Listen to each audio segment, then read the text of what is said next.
I'ma win any type of way.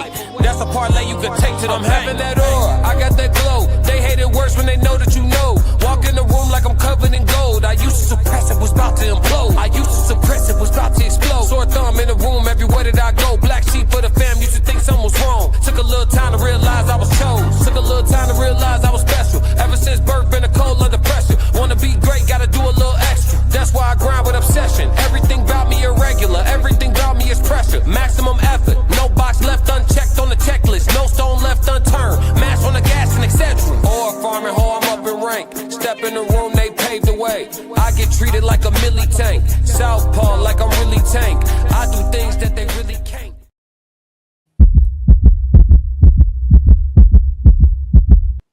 Classic.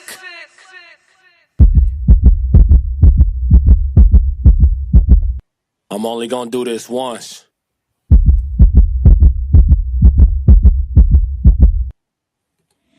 Yeah. Classic.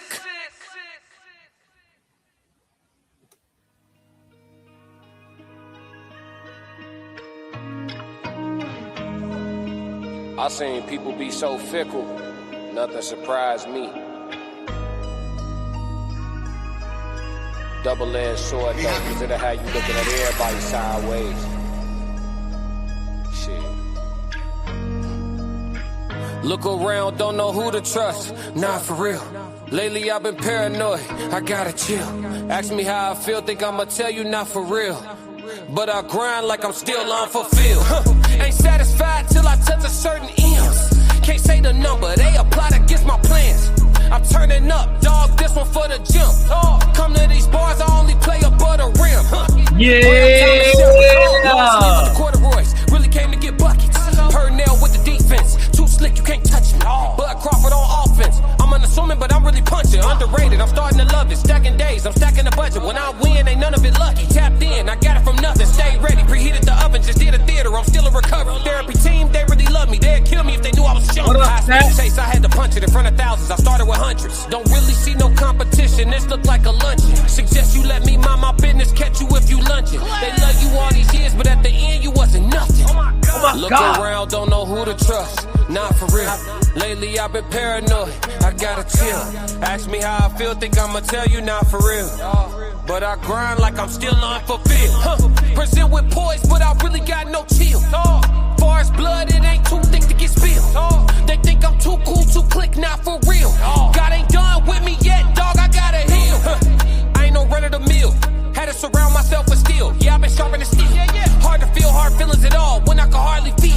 Hard as hell, counting losses till you count the wins. If I could take the pain all over, swear I'd do it again. The way them hard times unlock me, little different, twin. If you don't understand my plight, then we just different men. If you can't understand my fight, then we got different hands. Yeah, different song. I'm talking about different dance. I'm talking about different tribe. I'm talking about different clan. Boy, I'm sticking to the coats to the bitter end. I'ma live and die by it till I'm ashes in a can. Look around, don't know who to trust. Not for real. Lately I've been paranoid. I gotta chill. Classic. Yo, what up, Tez? How you feeling, brother? Come off mute, gang. I got you. Hold up. There you go. Yeah, it's been a good day, man. I'm feeling good. Yeah. 333. What up, Passport Code Joe Jet? 333. What's happening? Question one. Yeah. Look. What we talking about? What are we talking about? It's McKinnon, bro. Okay. What's up, McKinnon? It's McKinnon. Yeah. That's McKinnon. Yeah. What's going on? Luna, what's up? Everybody filing in. What's happening, man? Welcome to episode number 4 of The Human Experience with the Classic Codes and my dog, the TezDown. Classic. Yes, Lord. Wherever you tapping in from tonight, whether you watching us on the TezDown channel, the Raw Society Coalition channel, or the Classic Codes channel, make sure that you subscribe to all 3 tonight. It will add up to exactly $0. Tap in. I'm only gonna do this once. Yeah, we got a great show for y'all, so we're not gonna waste no time. Like, subscribe, do all the free stuff, and then rock out in the comments, man. We try to get to them all. Tez actually had a great live show today with a special guest. What was her name again, Tez? I don't want to call her wrong. Is Mommy Bag Yo. Yeah, mommy bag, yo. Dope conversation they had. I was able to catch up with most of it. I still got to finish it up, but we actually gonna react to part of that as our icebreaker for the evening, and then we gonna get into the meat and potatoes of our conversation today. But yeah, man, it's the human experience. So stick around for the stories, the humor, the real talk, all of it, the wisdom. And like my dog Ted said right there in the chat, don't forget to hit the like button, y'all. Turn us up, man. Even if you just passing through, turn us up. So we gonna begin with we're gonna begin, like I said, with a segment from the TezDown, actually. So you're gonna see him twice, double time on the screen right now. And he actually asked his guest today. Shout out to Roxy in the chat. What's up? Tez actually asked his guest today a dope question. So we're gonna get into her her response, and talk about it. Let's go. Okay, that's a good answer. I got one more question before I run our promos and decide when we're bringing you back. Okay. So this is going to be a tough one for you. Okay, I got one tough question of the day. Let's go. I'm ready. At what point do you decide that you no longer want to be independent and that you want to submit to a man? Okay, that is a hard question. So I really like the way you phrased it though, because it's like kind of when I decide. I like that you put that in there, because it would be kind of like when I decide. I would have to see like the man that I'm gonna be submissive to is gonna be able to even take control, because you don't want like someone who like you barely know and he's saying he has it and he needs this and that from you, and then turns out like that they were all cap, and now you've got to be independent, but also like have now like that extra like hurt or whatever, whatever may come with it. So it would kind of have to be just, I would have to see consistency, financial stability, and just like, respect and love and commitment. Okay. So last night on our women's queens panel, you were a little bit busy, but last night on our I'm sorry. It's all good. Last night on our women's queens panel, I introduced what I believe is a code that's been cracked. And the term of submission. So if you are a single person, a single mother, you're a sole provider, one of any of those situations where you run your household, I would hazard a guess that it'd be very difficult to give up control of that, especially the longer that you do it for. Yeah. Ain't nobody paying your bills but you. You gotta work. You gotta up that money. The kids say they want something, it's up to you. The animals want something, it's up to you. You cut the grass, you take the job, you wash the floors, you do all the laundry, and then you go to work and make all that money. And then you come back to the kid that's complaining about not having Voltron in their room. So you go, you get Voltron. So what I said was that the single mother, the longer that she's single, becomes the leader permanently. Yeah, absolutely. She becomes a leader in every relationship. She becomes the leader in the home. She is the default, the arbiter of decisions. And I think let me say that I think every man needs a leader. I don't think men, no matter how mature they are, I think every man needs like a mature, like, I don't want to say a mature woman, but like they need that like mother role in their life. Because yeah, they can go and get it, but I feel like they also need like someone to help them, and like they're gonna be like the main like leader like when it comes to certain things. But I feel like in a household or in a home, there should always be a woman leading in the home. The man can lead like outside of the home. So you're saying, so that's the first time that someone has brought that concept up on any of our channels. So you're saying that the woman is the inside the house leader, Yeah. The man is the outside the house leader. Can you care to expound on that? Yeah, so I mean, like the man, like when we go out, obviously he's the one who needs to like lead, like where are we going, like what are we gonna do? But I think inside the home, every man needs like, and it's not a mother, but they need that leadership role from the woman that they're with to make it a home. Otherwise, it's just a man in a house. But once they get that woman in there and they have that like guidance from a woman, like, oh, let's decorate. This is what we're gonna have for dinner. This is gonna be like our everyday routines. Like I feel like men need that, because for them, they're just kind of like, if you tell them to go do something, they'll do it, but you have to tell them, like, what I mean? I think what you're describing is being a homemaker. Yeah. All right, we'll stop it right there. Yeah, Ted. So how did you want to piggyback off of this? What up to everybody sliding through the chat?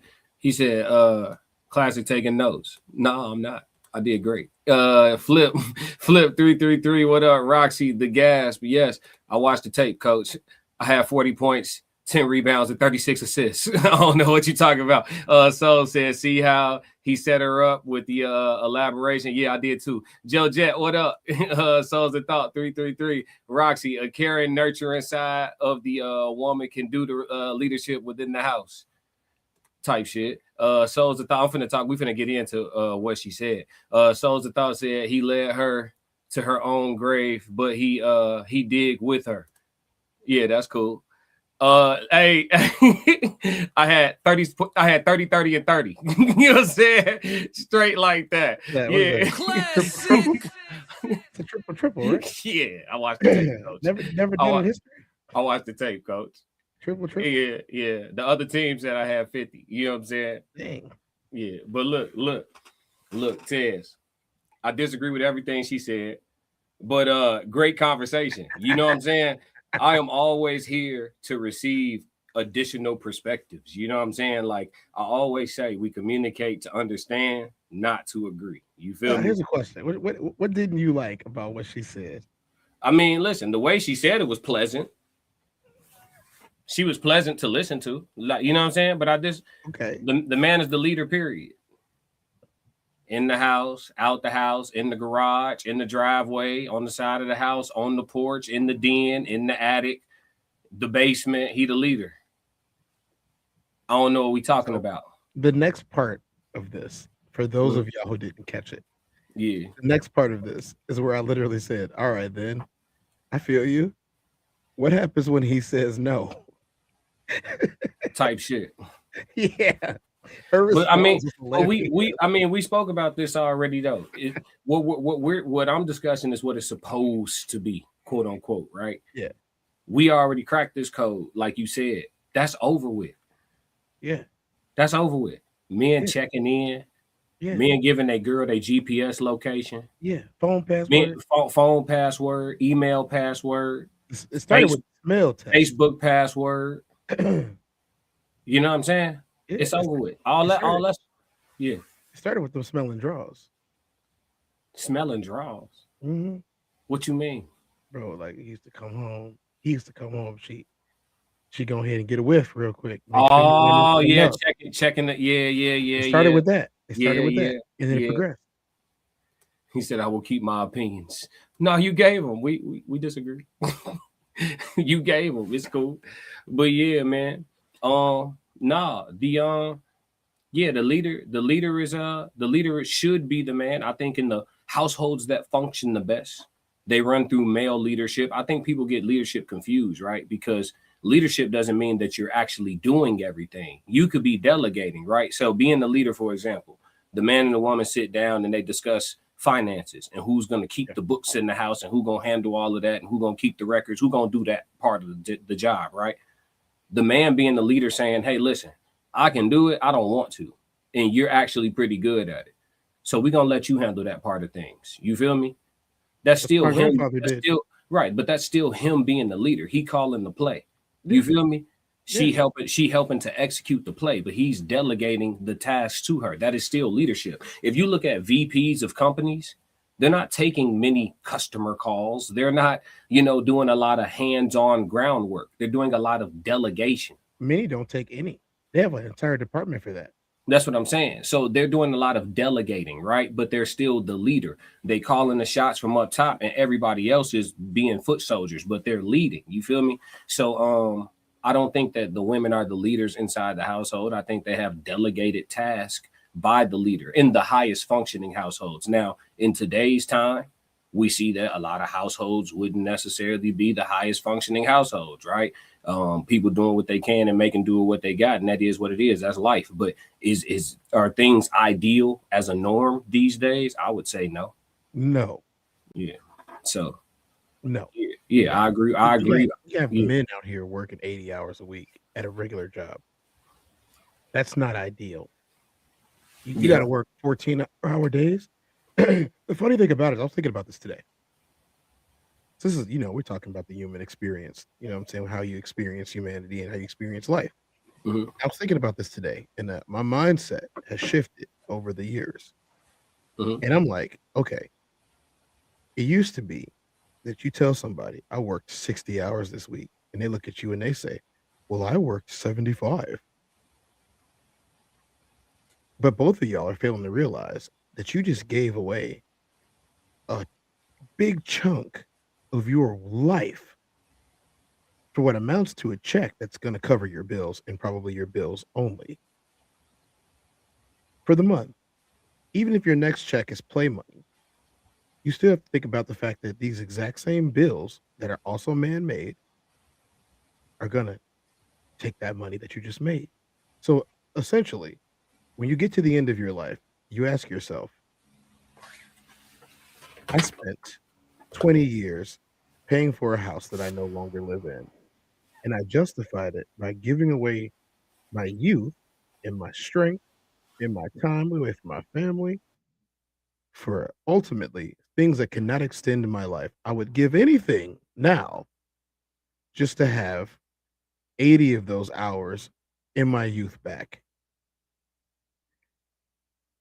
That is a very uncomfortable part of adulthood that I think, I don't know, indoctrinated into people. It is not a flex to work 80 hours a week. Don't get me wrong. It is admirable. It's admirable to say you're putting in all of this work. It's admirable and all of that's great. But 80 hours doing something that you don't love, you are giving away prime hours out of you, prime weeks, months, years of your life. It's something that ultimately will never serve you. So when you say to one of them, I can alleviate all of the things that don't serve you if you serve me. By doing that, I'm also serving you, but it's the way that it sounds to some people. For some people, it's about how it sounds, not about Mm. what it is. I focus less on how it sounds and how it is Yeah. because some things sound really, really good and they be really, really bad. Mhm. I'm not trying to be in a situation where things sound really, really good, but they're really, really bad. I'm tired of that part of life. I don't want to do that anymore. Mm. Yeah.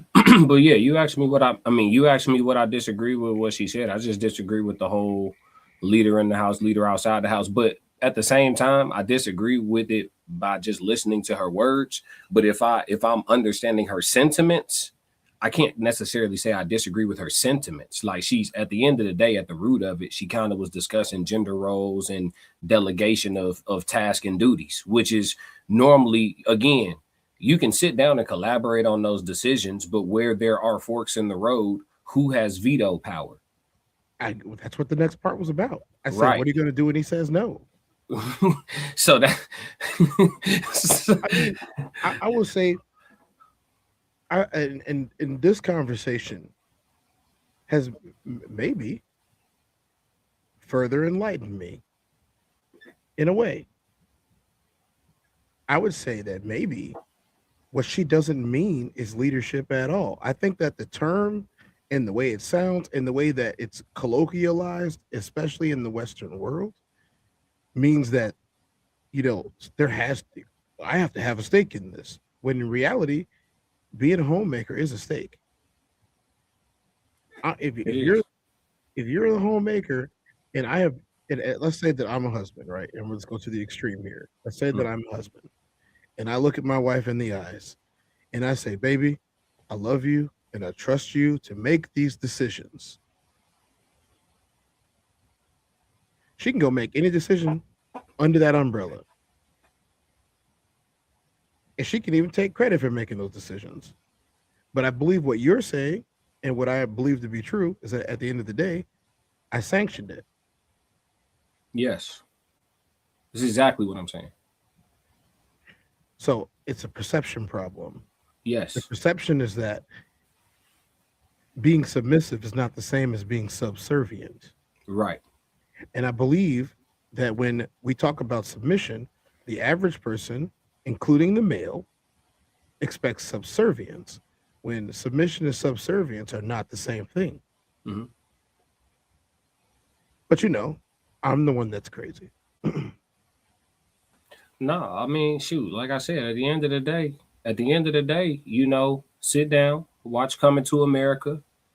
You know what I'm saying? The first Coming to America with your girl or the woman that you courting.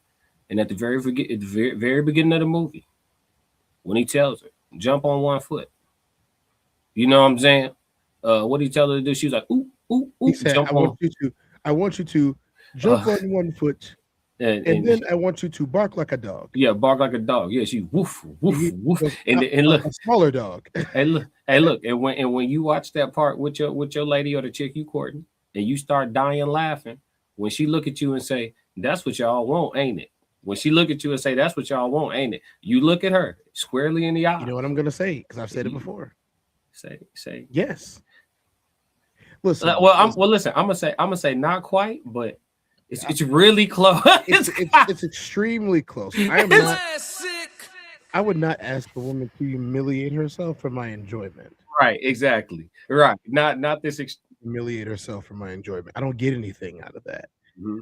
I don't get anything. Look, this is why I would never believe in the quote unquote misogyny doctrine when it comes to like guys that are willing to have conversations with women. I never said that I wouldn't talk to a woman about what was going on. I never said that I wouldn't explain anything. What I'm saying is that if I don't have to and it's unnecessary, I would rather not. And in this case and situation, the path of least resistance is somebody that will do what you request of them, especially when it's not a request. And I totally understand it, ladies. I understand not wanting to listen because somebody else could not step up to the plate. And I'm a big believer that batters with short bats should probably stand a little bit closer to the plate. But if you a big batter, you back in the box, you rested, you might even have an open stance because you're gonna knock it out the park anyway. That's just how it works. I'm not butting here. I'm swinging for the fences.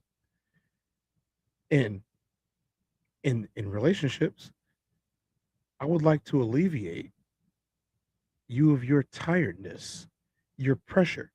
I would like to alleviate you of the pain of leadership. Now, there might not be very many men like me. There might not be, and that might be an excuse. But if there aren't very many men like me, then maybe I should just take care of more than one of you. That's a conversation for another day. Interesting that you brought that up. So great segue. Let's kill these comments and move on, man. It's interesting that you look, Tez has no idea where we're going today. I love it when a plan comes together, man. I love it when a plan comes together. Let's catch up on the chats, man. Let's catch up.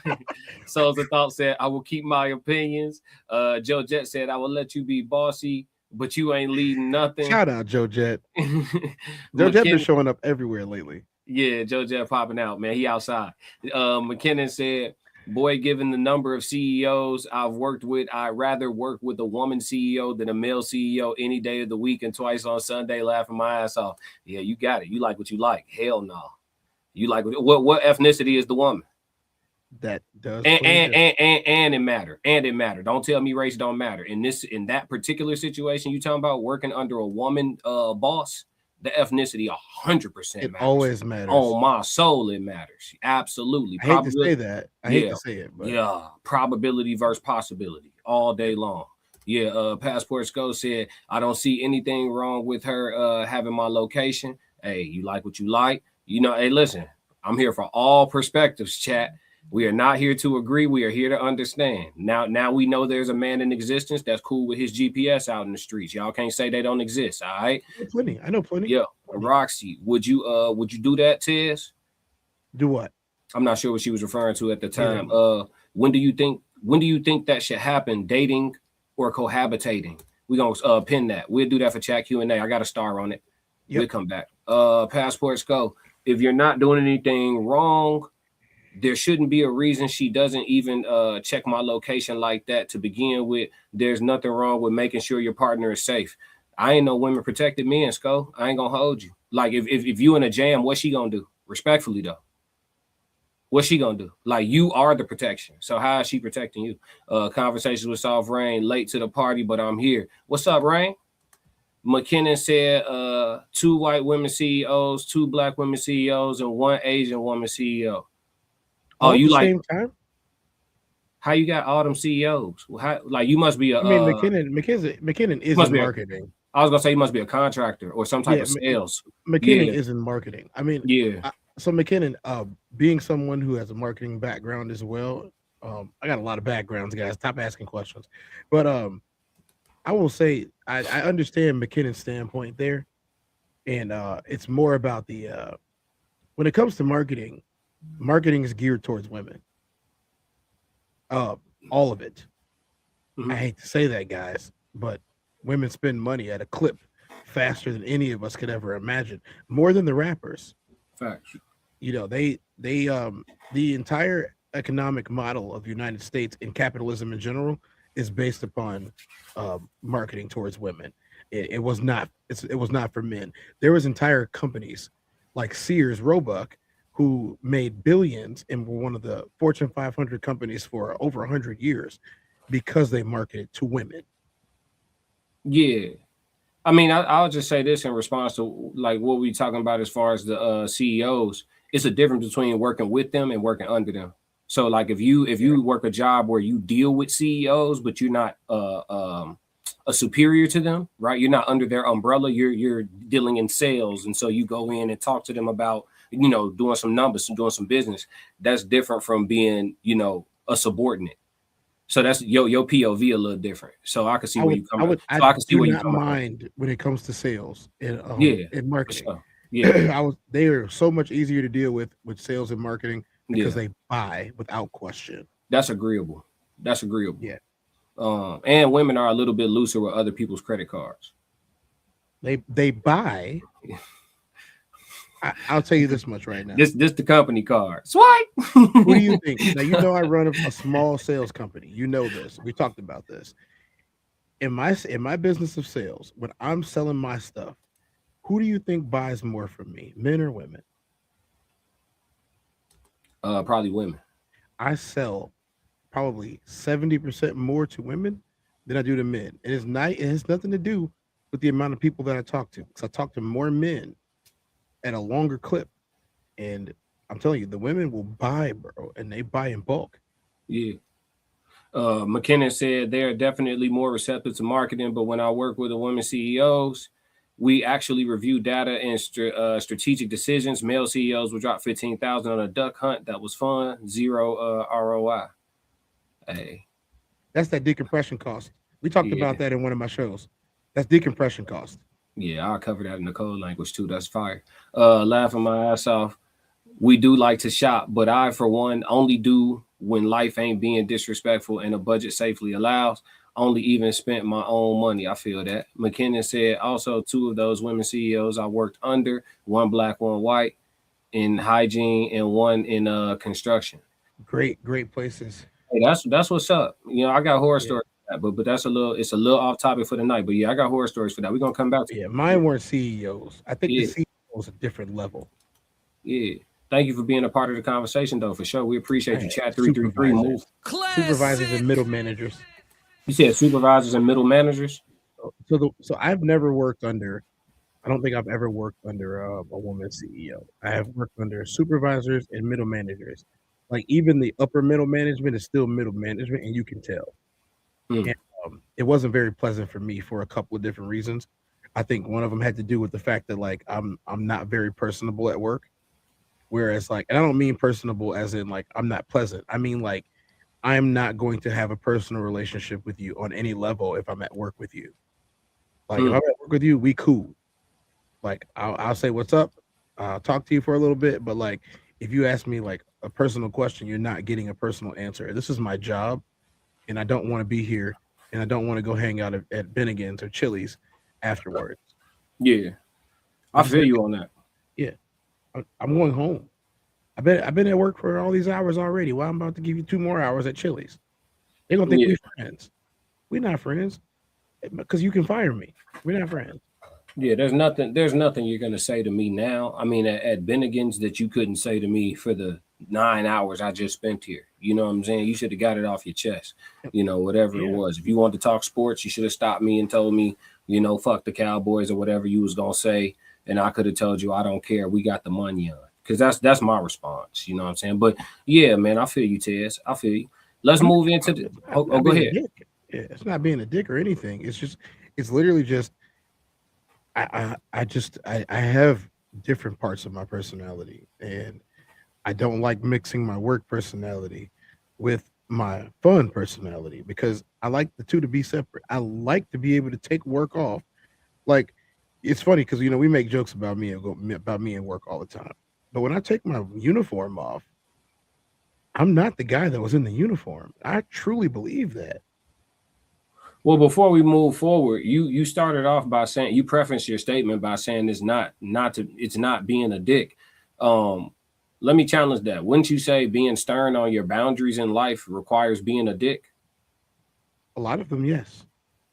So why did you feel the need to like? I don't even. It rolled off the tongue. It seemed like it was subconscious. Why did you feel the need to disclaimer not it's not being a dick before you I said think what it's you taken said? that way. That's why. Well, that's It's what it both. is. It could It's be both, taken. bro. Well, If I'll say it this way: Mhm. not just the stern part of it, but a lot of that is the perception of disrespect in the behavior or the lack of valuing the situation of the people. I don't not I don't fail to value any of those people. I've valued my coworkers. I've valued the people that have helped me stay safe and the people that I've kept safe. I valued the people that I worked with at the warehouse when I worked at the warehouse. I did all that.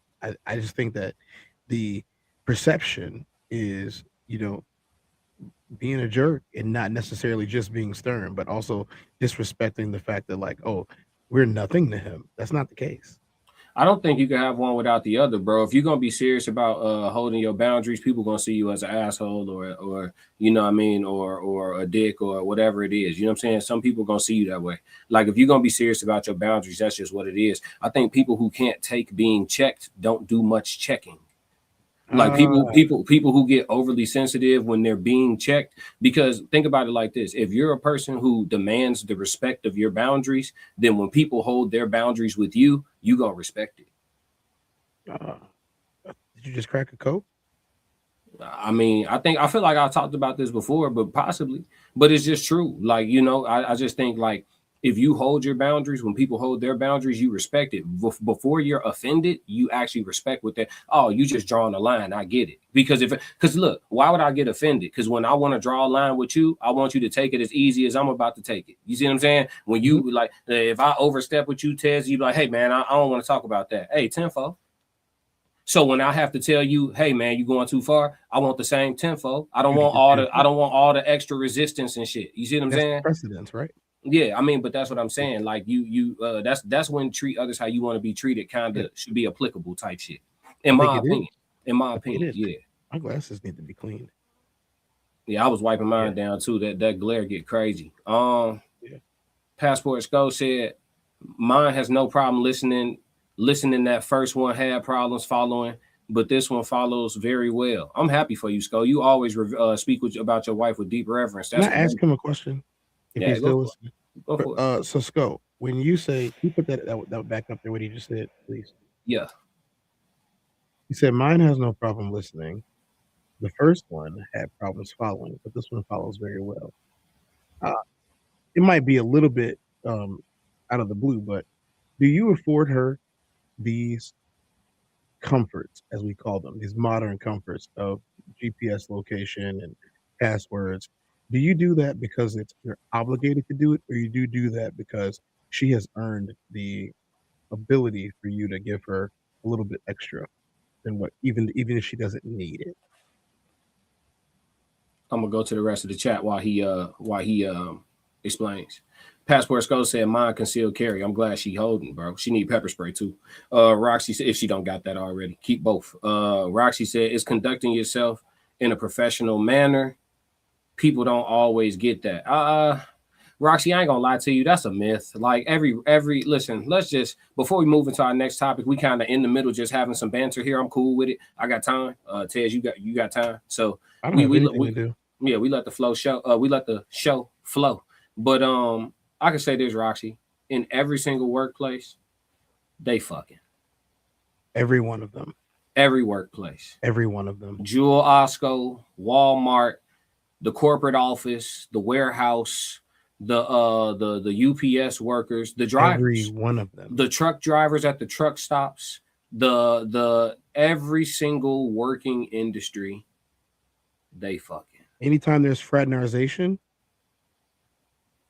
men and women work in the same proximity, it's going down. Now, listen, does everybody participate? No. Absolutely not. No. Some don't because they can't, and some don't because they don't want to. But in the environment in general, it's up there. You know what I'm saying? It's up there. The schools, your kids' schools, the teachers, they up there hunching. You know what I'm saying? Like it's natural. It's happening. Yeah. Roxy said they might, but not me. No, for sure. Like I acknowledge it's not everybody. You spend 55 plus hours with anybody, they gonna get upgraded a couple points. Yeah, you definitely have people who go to work, get their money, and go home. For sure. That exists for sure. Spray these, but they're good for now. Yeah, you cool. It's much better though. But yeah, man, you know, so it is what it is. Let's I think we got a smooth transition here. Let's move to the next subject. We got a TikTok video. This brother says that men actually are complicated. One of our favorite things to say on YouTube is how simple we are, right? Men are simple and we don't desire or require much. Well, this gentleman has a different take. Tez has not seen this video in its entirety. I've seen about half of it, but this is about to get interesting, chat. Let's roll. We watching it. Men now. are very complicated. Go ahead, Tez. Sorry. We watching it now. Oh yeah, let's get it. Men are very complicated. Men are very complicated. And it really bothers me that so many men have adopted this lie that men are simple. And ladies, all you got to do is a little bit of this and a little bit of that and a little bit of that and a little bit of this. And that's all we need. We simple. We don't ask for much. That's a lie. That's a lie from the pits of hell. Because you have a lot of women out here that's willing to do the simple things, but that ain't enough. You're going to find a way to F that up. You're going to find a way to F that off. And it bothers me how we have so many men that will try to say men are simple. We don't ask for a lot. But then you try to justify needing more than one woman. Like, how does that work? Ain't one woman enough? I thought we were simple, right? I thought we were simple. Why do you need more than one woman? Adding more than one woman to the equation complicates things. And you want to try to say that yet you are a simple man. Men are simple. Any man that feels like he needs more than one woman is a complicated man. Any man that feels like he needs more than one woman is a very highly complicated man. And I'm going to make the argument that if you're a man and you feel like you can't find a woman out at all, you can't find a woman out here with at least 80% of what you're looking for and make that work, you complicated. All these women out here, and you mean to tell me you can't find you a woman and sit down? You complicated, bro. Something's wrong with you. Like I say all the time, women ain't perfect, but you're not as simple as you think you are. You complicated. Men. Tez, I need to play it again. Are you good? Oh, I like what he just said. You do? Oh yeah. Let's talk, man. If you desire more than one woman, something is wrong with you. I don't think there's anything wrong with a person that desires it. I think that it's natural. Men are complicated. You know, I don't think what's up, man? Talk to me, Tez. I don't think simplicity is what encompasses the male experience. I think that there are simple elements to the male experience. I think there are simple elements, but being a man, come on now. To say it's simple is to disregard the fact that a lot of people are failing at it. If it was so simple, why is everybody failing at being a man? Why can't they find good ones? No. Not is being a man complicated. Are men complicated to deal with? That's what he's talking about. He's talking about, are we complicated? He's calling us complicated to deal with. No, he's not talking about is the act of being a man a complicated thing. That's not what he's talking about. Oh, then no, I'm gonna have to say no. Men are not complicated. Not in that aspect.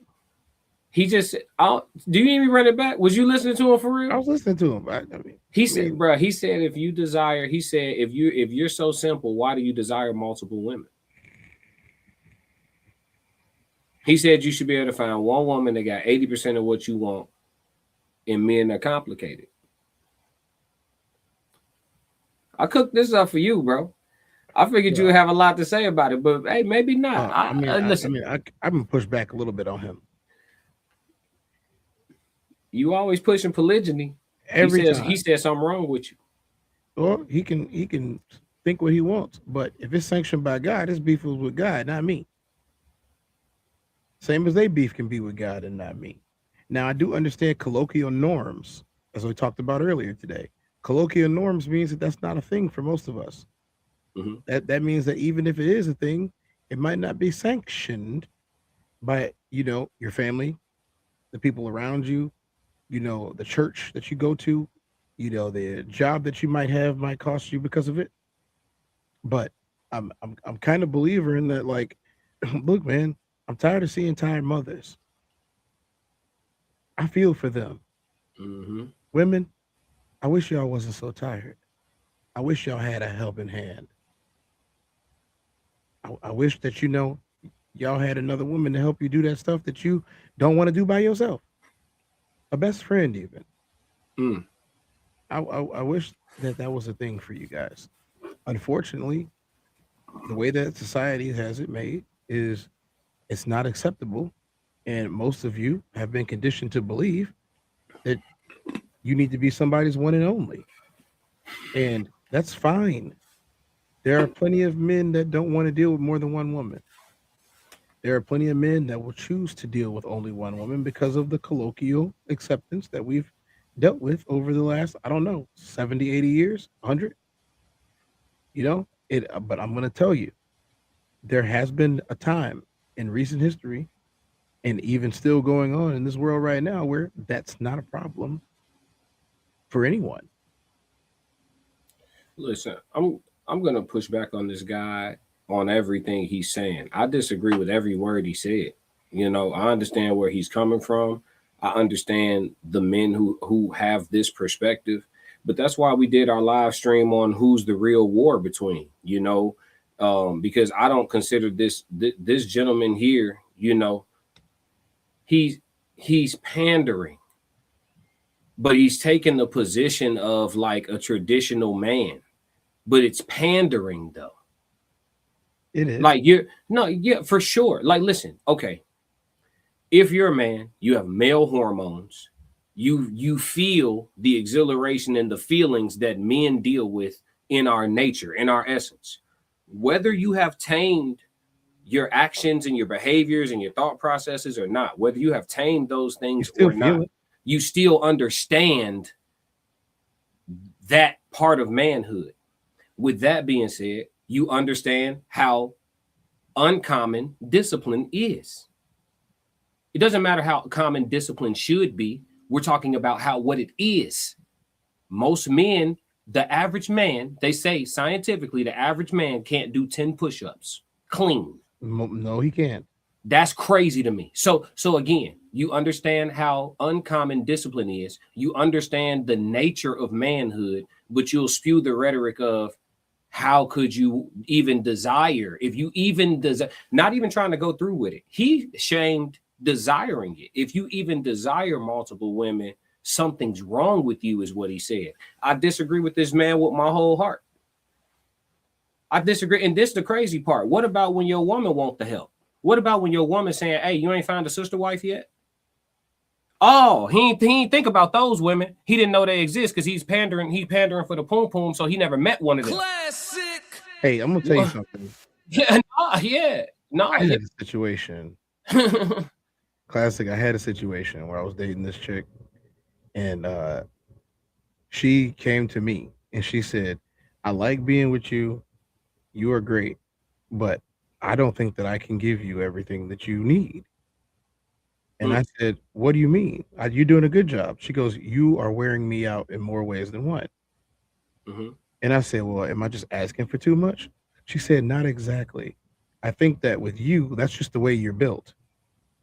She goes, I'm not built like that. She goes, I need you to go get you like a second person. She said it to me straight up. I need you to go get you a second person. Now, at first, I was offended because I was conditioned to believe that she's supposed to be able to do all of this stuff, but she was very honest about what she wanted me to do. Because she was tired, Tez. She was exhausted. Tired. She was exhausted, and she's sleepy like, right now. This was the time she was a single mom of 2. She was divorced. Like she was just tired, bro. Which part of her back used to give her trouble? Right. That lower lumbar. That lower lumbar. Yep. Yeah. Come on, chat. That lower lumbar, bro. I ain't never. Come on. I massaged her back. Like I was really nice to her too. But she told me straight up, like, I need you to go ahead and get somebody else. I don't need to know about it per se, but like, it's fine if you do this. Like, I would not hold it against you. Don't stop treating me the way you treat me. But like, if you need to go do something else, listen, Tez. I never seen a group of people need so much help and don't want none. I never seen. I'm only gonna do this once. It's unprecedented. I rejected her offer because I thought I was being noble. Because you at that point you didn't have your glasses yet. No. You still was under the veil. Blue light was coming in. You still was under the veil.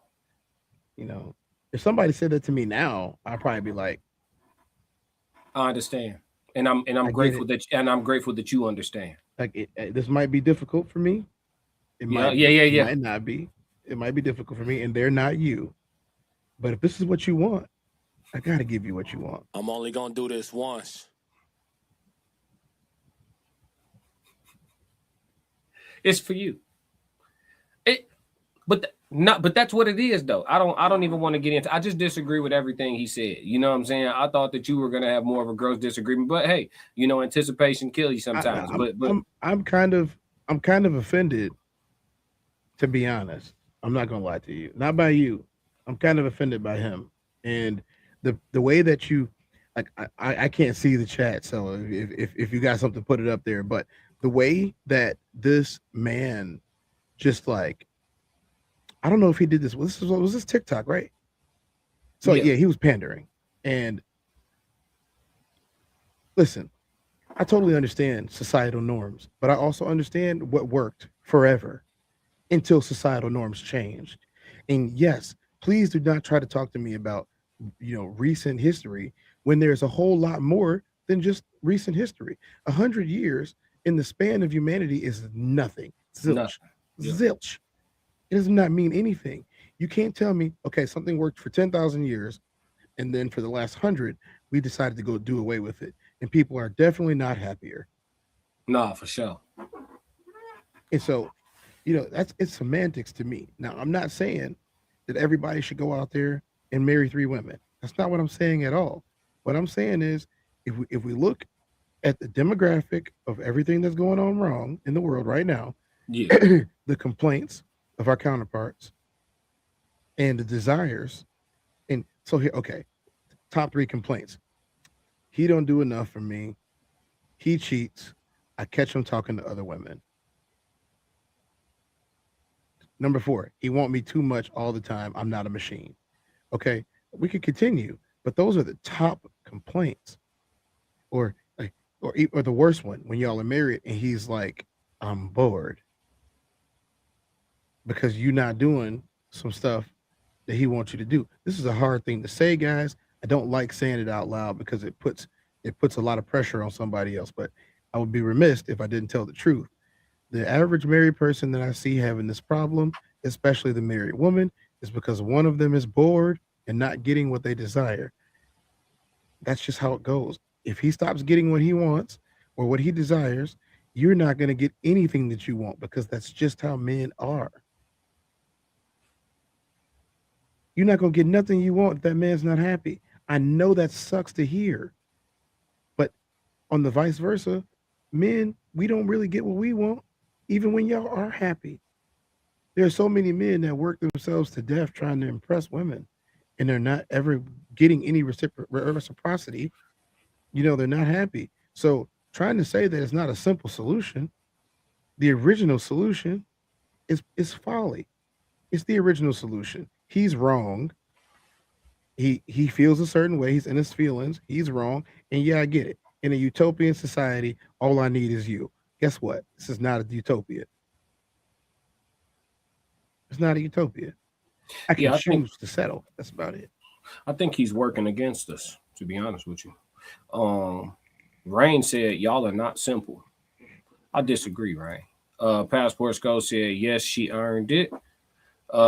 He said she got mace, a blade, mini baseball bat, all of that, all alleged for content creation purposes and entertainment.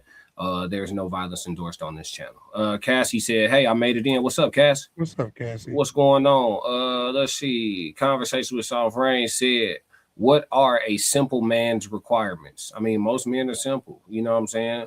Some food, you know what I'm saying? Some morning top. Classic. That's about it, man. Some food, some morning top, and just know when to be quiet, know when it's a good time to talk. That's that's really it, Yeah, don't over complain. Indigo, what up? Yeah, I sense pandering. Who actually is his audience? I don't know that he has a big audience. That's crazy. I don't know that he got a big audience. I had to look into it. Besides morning head per classic. No, if you covering that base, that's a good foundation. You know what I'm saying, Soft Rain? That is an excellent foundation. That's a great foundation to start with. It's hard to be upset after that. Yeah, it's very difficult for the day to go awry, if you will. But yeah, man, I disagree with Buddy, but I thought it was interesting to find a man to call men complicated. Maybe he's complicated, but he's gonna have to speak for himself on that one. But we appreciate that. We appreciate the perspective. It made for some good conversation. We gonna move, man. Moments that make men monsters. We gonna slide over to this was actually sent over by the TezDown. Shout out to my dog Tez. He sent this one over for us to review with our dog Channing. We like Tez. Channing, what's his last name? I forgot his last name, bro. Yeah, Channing. We finna tap in with bro. And she said per classic. That's funny. Yeah. Oh yeah. Morning. Yeah. Just get him situated, and then all else, everything take care of itself from there.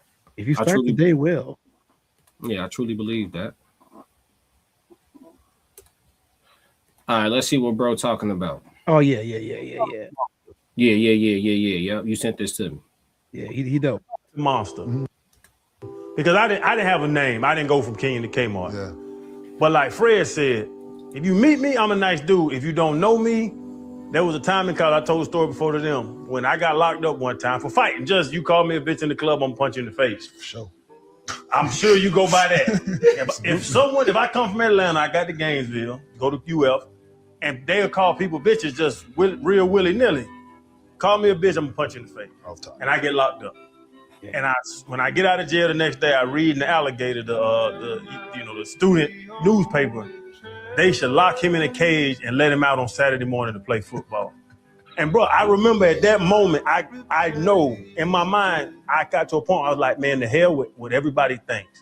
I'm gonna go out here and bust some ass on the field, and I'm not caring about nobody's opinion of me for the rest of my life. That was my turning point. So I think that's when my monster was created. I call it the monster. Mm-hmm. Because I didn't have a name. I didn't go from King to Kmart. Yeah. But like Fred said. Let's talk about it, Tez. Moments that make men monsters. I thought this was a unique one that you sent me because this one didn't involve a woman at all. You know what I'm saying? Yeah. Oftentimes on our platforms, we talk about men's dealings with women and how that can turn them into monsters and things like that. But his story didn't involve that at all. It involved him seeing the perception of, the perception that his behavior, begat him, and him making a conscious decision to want to do something different. But by him talking about being a monster, he's referring to it in a productive way, a positive way. Mm-hmm. Right? I became focused and I became a monster about my goals. You know what I'm saying?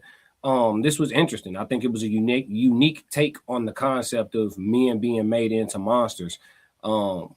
I'll start on this one and just say that I think that any of the rough patches or hard times that are poor decision making due to whatever leads us or get us, I think can make us positive and productive monsters if we just learn to transmute the energy. Because that's all he did. He's talking about energy transmutation, right? He read the way they discussed him in that newspaper and he didn't like it. And he took that emotion and used it as fuel to go be great versus like fuel to be mad at the world. He didn't lean into being a victim or being victimized. He didn't take the woe is me, I'm black, they portray me a certain way and putting their foot on my neck. If I was white, they wouldn't write about me like this. He didn't do none of that. He was like, you know what? I'm gonna go be better. I'm finna get real fucking serious about what I got going on. I think this was fire for you to see. And what did it make you think when you saw it? What made you send it? Well, I mean, it's just that. Like, there are so many things in your life that should be negative, and you can turn them into W's. You can turn them into, like, okay, for example, right? If I have a chip on my shoulder for whatever reason, let's say I had a chip on my shoulder since I was in high school. Let's just start there because that's where most chips develop, right? I got a chip on my shoulder since high school. The guy that they was touting above me didn't do nothing in the sport. And I had to go out there, start in D3, work my way up, go to camps, unsponsored, all of that. Some people might say, well, that's so sad. Well, is it sad after I made it? Or is this just part of my origin story? Like, I had to do a lot. Any man would have to do a lot to get where he wanted to go. But how bad did he really want it? And sometimes you got to turn the up if you want to get where you think you should be. The road less traveled is the road less traveled for a reason, but it's still a road, and you had to drive it. But it's got potholes, it's got brush. You might have had to jump a river or two, but it's still a road, and you still gonna get there. And you just got to be a lot. But by the time you get there, you're gonna be a lot stronger than the guy that had the smooth pavement. You're gonna be a lot stronger than the guy that had the smooth pavement. The silver spoon, so to say. His bones are made of glass. Your bones are hardened. Your wits are sharpened. You're gonna be a little bit sharper than the guy that didn't have no opposition. So when you lose, and you will lose. When you lose, you're not about to cry. You're about to come back next week and say, you know what? Like you just said, I'm putting up 30. I don't care if I got to put up 30. I have to put up 30. Yeah. Well, I got beat 28-26. I got to put up 30 this time because he put up 28. I got to put up at least 30. 30 might turn into 40. 40 might turn into 50. 50 might turn into 60. It might turn into the Hall of Fame. But woe is me. Woe is me is never gonna put up numbers. What's a situation not involving a woman where you feel like it made you into a productive monster? I got fired from my job. I got fired from my job right around the time that the pandemic was starting. I got fired from my job. I had a little cushy little position for a little sports team. And I could talk too much about that right now, but I had a nice little cushy position for a little sports team. The TV shows, my TV show got canceled that I was cast in. The movie that I was in wasn't going to come out because they couldn't finish it. I wasn't making anything. And I was like, I'm backed up into a heart, but I got a brand new baby. Like I got a whole house to take care of. Like I worked my way all the way up to get all this stuff. And now we ain't got no sports. They definitely don't need my type of player when we ain't got no sports. I got to figure out what I'm going to do next. And so I took a lot of tests. I got a lot of training. I got into a field that, I had previously been in, in a different part of my life, but, I got in there and, I was unstoppable and I made a lot of money. I was able to move. I was able to buy new cars, and now mind you, possessions is not the moral of the story. The moral of the story is I was able to provide because, I got serious about I'm not losing. I might have lost the quarter. The game's not over yet. You whooped my ass that quarter. Yeah, you did. Life, you got me. You got me. You might have knocked me down twice in the second round too, but you knocked me out. I gotta come back a little bit stronger. Hey, put some of that ice down my back. You know what I'm saying? Put some of that ice down my back. Let's go ahead and reset, recharge. Digging deeper than I ever dug before, because you ever got knocked down? No. I'm gonna tell you, like I ain't never got knocked down in a fight. Well, in football, but not in boxing. Yeah, well, your football counts. I never got knocked down in boxing, but in football, I got knocked down. I got knocked down in football. I done got cracked. You know what I'm saying? As they call it. Yeah, me too. You know, I done had the blind side hit, when you didn't see coming, the one you couldn't brace for. For sure. And it feel like somebody just, flipped planet Earth upside down. Yeah, feet fly off the turf. Yep. You don't really know where you at. You know what I'm saying? Like it take you a second to get your bearings back. Yeah. There are some guys who get hit and they don't get up. But the guy that got right back up, the next play, he putting somebody else down, or he might score. Or if you're on defense, you best believe somebody about to feel what they just did to you. Mm-hmm. You know this very well. No, for you know sure. this very well. For sure. I'm gonna get your jersey number. Y'all didn't let me get away with nothing. I just got to get your. All I need is your jersey number, bro. Y'all didn't let me get away with nothing. Hey, listen, it's fair game. I just need his jersey number. Who was that did that to me? Hey, Coach, what's up? It was 6. Okay, I got you 6. That mentality, while it sounds, well, isn't that revenge? No, this is fair game. That's part of the game. Yeah. And if it's part of the game for me to get knocked down, it's part of the game for me to knock back. Yeah, you fucking right. Ain't nothing meek about it. Yeah. Oh yeah, I turned the other cheek. That's so I could dodge the slap you was trying to throw. Don't worry, I got an uppercut coming. Bet you won't do it again. And if you do, better knock me out permanently. Yeah. If that don't happen, it's boss up time. Time to unleash the monster, unleash the beast. Let it out. Let it run wild. Take yourself off the leash. Yeah. You gotta succeed, right? Yeah. You have to. What other choice is there? Why are you even playing if you don't want to win? Did you burn bridges while your monster was being productive? Did you burn bridges? Yes. Ain't it crazy how that worked? Bridges that I never really wanted to burn, but I had a choice to make. Keep these bridges and stay exactly where I'm at, or burn these bridges and elevate. Mm. And I will tell you again, elevation is the goal, and I've never been shy about it. The goal is elevation. I don't want my kid or children to experience what I had to experience, what my grandparents had to experience, what my father had to experience. I don't want that for them. And if I can do anything within my power to make sure that they don't, that is what I'm going to do, even if it means running you over. I'm positive you've had multiple moments that have made you into, a monster in the way that we're speaking about it. But I appreciate you sharing one of the ones that you're willing to share. I'm sure there's, multiple. I'll share one of mine. I could say, I'm just picking one because there's multiple for me as well. But one of the ones I'm willing to share is sports, man. I think that how my sports career played out overall, it turned me into a very productive monster. Just and not even this ain't no woe is me or no shit like that, but I just summarize the shit. If anyone ever, well, Cortez, you can actually vouch for this. If anyone actually only ever played against me wearing my high school uniform, they've never seen me play basketball. Anybody who's ever hooped with me in an uncontrolled environment, we just hooping. It's no no coach telling me if I do this or do that, they're gonna sit me on the bench and shit like that. No shackles.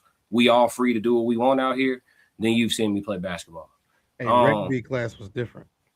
For sure. So like, and this ain't no sob story. I started my varsity years. I wasn't like no failure, none of that shit. I played in college, all that shit. But what I'm saying is, I learned once I got to the varsity high school level, and especially at the college level, I learned that actually being, for the first time in my life, actually, I learned that being good enough at something isn't good enough. Like Being that good enough is not good enough. Yeah, that doesn't even matter for real. Like the politics was the real trump card.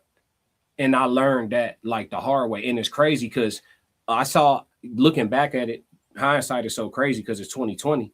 I saw a lot of other people have to get that realization much younger than I did. So up until that point, I was always big for my age. So when I started playing football before basketball. When I started playing football, I always played up because I was bigger than the kids my age. So I never played with kids my age at all. At no point at all. When I got to high school, I got moved up. I never played with kids my age in football. You were on the freshman team for like 2 weeks. Yeah, that's it. And I was gone. Shit was over with. Like Soon as they said, because I went on vacation, I would have never played freshman. I went on vacation. When I came back from vacation, I practiced with y'all for like 2 weeks, and they was like, "Yep, you gone." Went straight to JV. Yeah, shit was over with. I never played with kids my age. That shit was like slow motion to me. You feel me? So, and this ain't even to toot my own horn. So what I'm saying is, up until that point in my life, being the best player at your position on the team got you the playing time. That was it. It was cut and dry. I show up. I show I'm the best. I play. That's it. When I got to varsity high school, I started, right? But the turbulence throughout the varsity years, and then when I got to college, it showed me like being better than the people in front of you don't even matter at this level. It doesn't matter. He a junior. He started. It don't matter. Before you even step foot on campus and move your drawers into your dorm room, it don't matter. He's starting. Yeah, bro, he's starting. It's his spot. I don't care if Michael Jordan show up in this bitch. He's starting, bro. It's his spot. Like, it don't matter. And when I learned that politics were the trump card, and like your work ethic, your skills, your ability to actually help the team in a greater way than the person in front of you, it's the wait your turn game. When I got hit in the chest with that shit, that's when I was like, all right, as a grown-ass man, it's time to turn to, this is a metaphor, individual sports. You see what I'm saying? That's why I quit baseball. I quit baseball at that school because of that. And everyone that's ever seen me play baseball, they know how good I am at the sport. Yeah. Baseball was my true love. Yeah. I loved baseball. I quit because of the politics. Yeah. And I'm not going to be shy about it. I quit because of the politics, and I went to the track and field, which is the same season as baseball. I went to track and field, and I became an All-American as a sophomore. You know why? Because can't nobody stop you from winning your race. Nobody. It ain't nothing nobody could do. The only thing they could do is somehow prevent you from lining up. If they can't prevent you from lining up, your fate is your own. It's up to you. They tried. You were there. You weren't on the team, but you were there. They tried. Yeah, I was at the track meet. That's what they would keep me out of certain things, and then I would go and destroy like whatever. Yeah. It was so funny. So there was a guy. I'm not gonna say his name out loud. There was a guy. He was a senior. He was really, really, really good. And there was a younger dude. I'm gonna say his name because he deserves it. There was a younger dude named Raymond, and me and Raymond kept getting passed up for these older guys on this track team. And me and Raymond were the best guys on that team.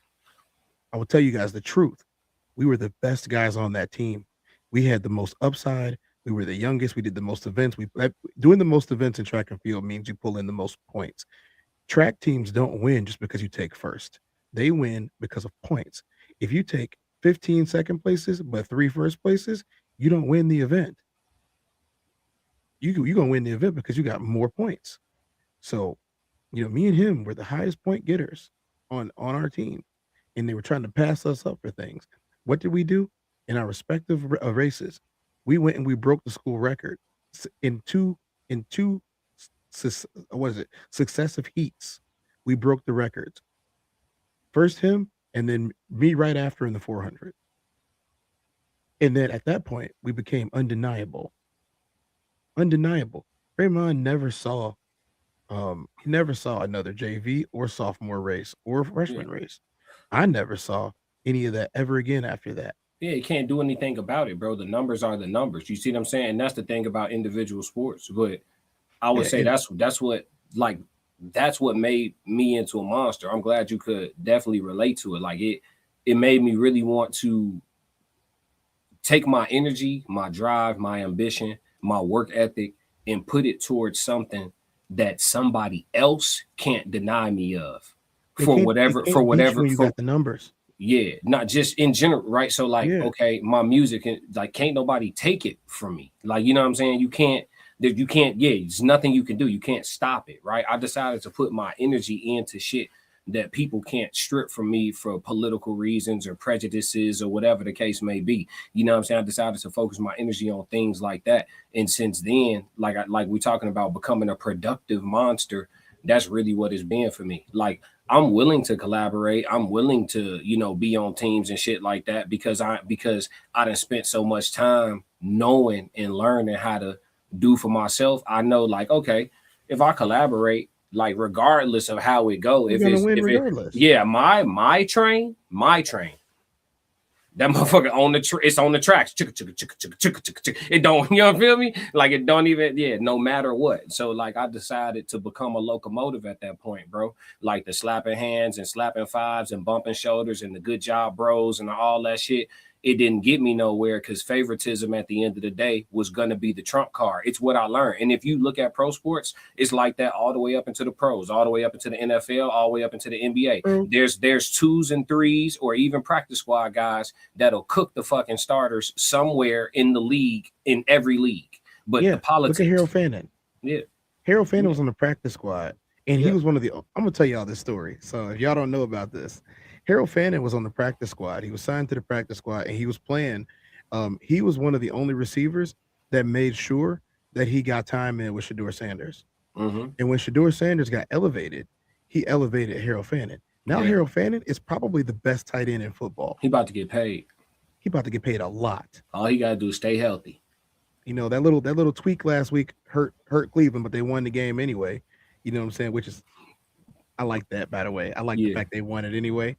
Because they'll say, oh, he only threw the ball to Fannin 20 times. Well, Fannin was out after the first quarter, and they still won. I digress. I'm going to tell you right now, man. Imagine being my age, being a sophomore in high school, hitting the ball over 300 feet, right? That's a home run. Hitting the ball over 300 feet at sophomore age is a home run. And having the coach look at you in the face and say, okay, we're going to need you to run bases. I told myself, if I'm going to run bases, I'm going to run laps, but I'm going to make sure you feel every second. I was not nice. I made that team feel every second of not having me there. You want to put me on the bench? You want to put me as a pinch runner? These people want me to run. They're begging me to do it. They need me at this event. They know for a fact that if I don't run, we won't win today. Whereas y'all want to, well, you can run sometimes, but my nephew, he gets to play second base. Yeah. My nephew, his family's part of the booster club, and they've been donating to the alumni for 57 years. And who are you? It was funny. So, man, you opened up something here. My dad was a football player, and I have the same name as him, right? They used to joke during practice, and they would call me, hey, we don't even know why you here, football player. You shouldn't even be over here, football player. Why? I don't know why you worried about playing baseball, football player. That was their joke. That was their joke. And I'm like, some of the best baseball players I ever knew was football players. Here, my problem was I actually knew them. I met those guys. They were my dad's friends. These guys, on the other hand, they thought they were being funny. My dad wasn't there. My dad was busy doing what dads do. You know what I'm saying? My dad was a man, y'all. I'm not talking no crap about my daddy. My dad was a man. He was doing man stuff. He didn't have time to be doing parlays and politics with these literally peons. He didn't have time for that. I learned a lot just from that. And I'm going to say I'm grateful. I'm grateful that they screwed me over. I would have loved them. I would have loved to play for the Cubs, bro. I still would. I love them. You know what I'm saying? You know that. But Yeah, let me tell you something. My life has been great. Yeah, Passport Skull said was a dog for sure on the baseball field. Shit, I'm gonna be real with you, bro. Skull I ain't remember even everything, bro. Skull remember yeah. everything. No, that's for sure. He been there every step of the way. But it's one of them things like shit. As far as like hooping football, like I walked away from sports gracefully, bro.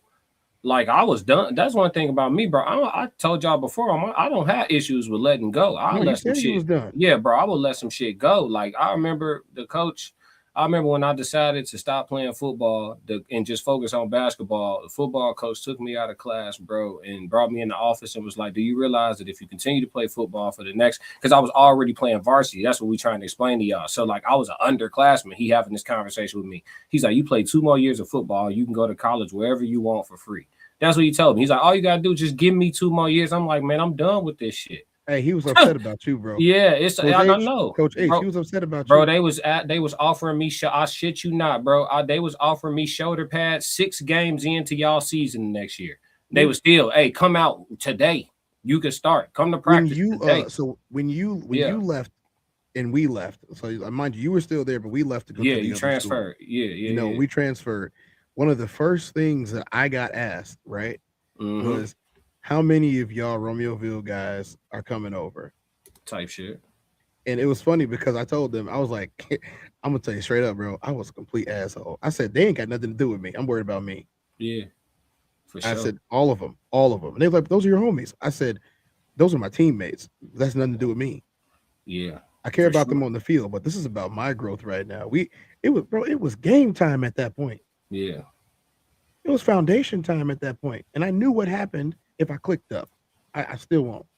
Yeah, I feel you. But yeah, man, I think those moments make you a monster when you come to them gross realizations about like, forget how you feel that reality should be. You come to the realizations about like what it is, you know what I'm saying? And you got to make your adjustments if you actually want to succeed. You know what I'm saying? Lucky for me, I'm talented at more than one thing. It was able to make a pivot. But you know what I'm saying? For a lot of people who feel like this is all I got and this is all I could do, they find themselves in a stuck place or a sunken place. Yeah, for sure. What's going on, V? Good evening, everybody. What's happening? So yeah, man. We in the building. But not even. I hate to. And I'm grateful that we didn't make the conversation sound like. Well, it seemed like you still, you know what I'm saying, feel the way, but I don't feel the way, bro. I'm cool. Sports is sports, dude. Like look, in front of me right now. This is not even half of what I've earned in my life. This is a game from Hawaii that we just won. This is a game in Vegas. 2 Patriots rings. And my Hall of Fame ring. And that's just in front of me right now. That's not even in my case. Yeah. That's just in front of me right now. I got my Hall of Fame ring and a bunch of other ones. This right here is enough for me to be like, I have no regrets in sports. Yeah. Without any of the other stuff that I got over there, without the World Games medal, winning in Greece, without the Grecian ring or the pendant, without any of that, without any of the pictures, without any of the fanfare, without any of the merchandise that I'm wearing right now. Yeah. You know what I'm saying? Without any of that, this is enough for me to be like, I have zero regrets because it's all part of the path. But the path that we started talking about from the beginning of this, the path has to be one that you understand that you can't be a pink powder puff walking on the rough side of life. Oh God. Yes, it was rough, but rough was worth it, was it not? I'm shining. V said without the belts, on God. They over there in the corner. Yeah, but nah, I feel you, bro. It's like sometimes it's just a different type of people. I always talk about it. It's a different type of people in the barbershop. You got the woulda, coulda, shouldas, right? And you got the I did. You know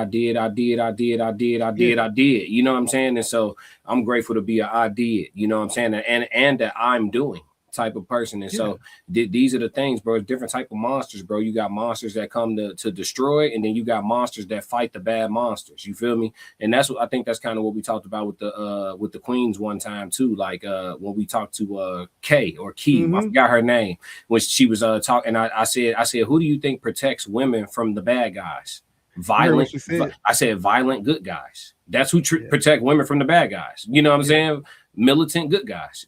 So you need productive monsters to combat those who are taken to the dark side by the woes of life.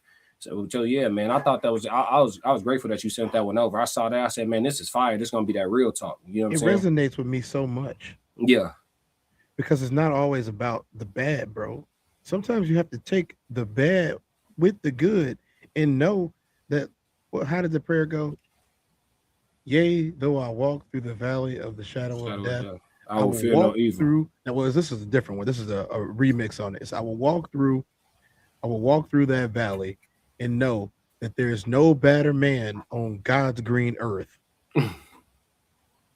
So yeah, everything around me is horrible, right? But I'm Yeah, worse. Everything around me is horrible. I'm worse. It can't touch me. yeah, Yeah, it's poisonous. Well, I'm venomous. You know? Oh, it yeah, stings. It stings, but I chop. yeah, It bites, but I serrate. Like yeah, these are all things that like being tougher, being harder, being stronger, yeah, being having thicker skin, not being as malleable, but also being adaptive. Like those are all traits that make you a monster. Those are all transformative. Those are all traits that make you a monster. Being a monster yeah, is not always a bad thing. yeah, bro.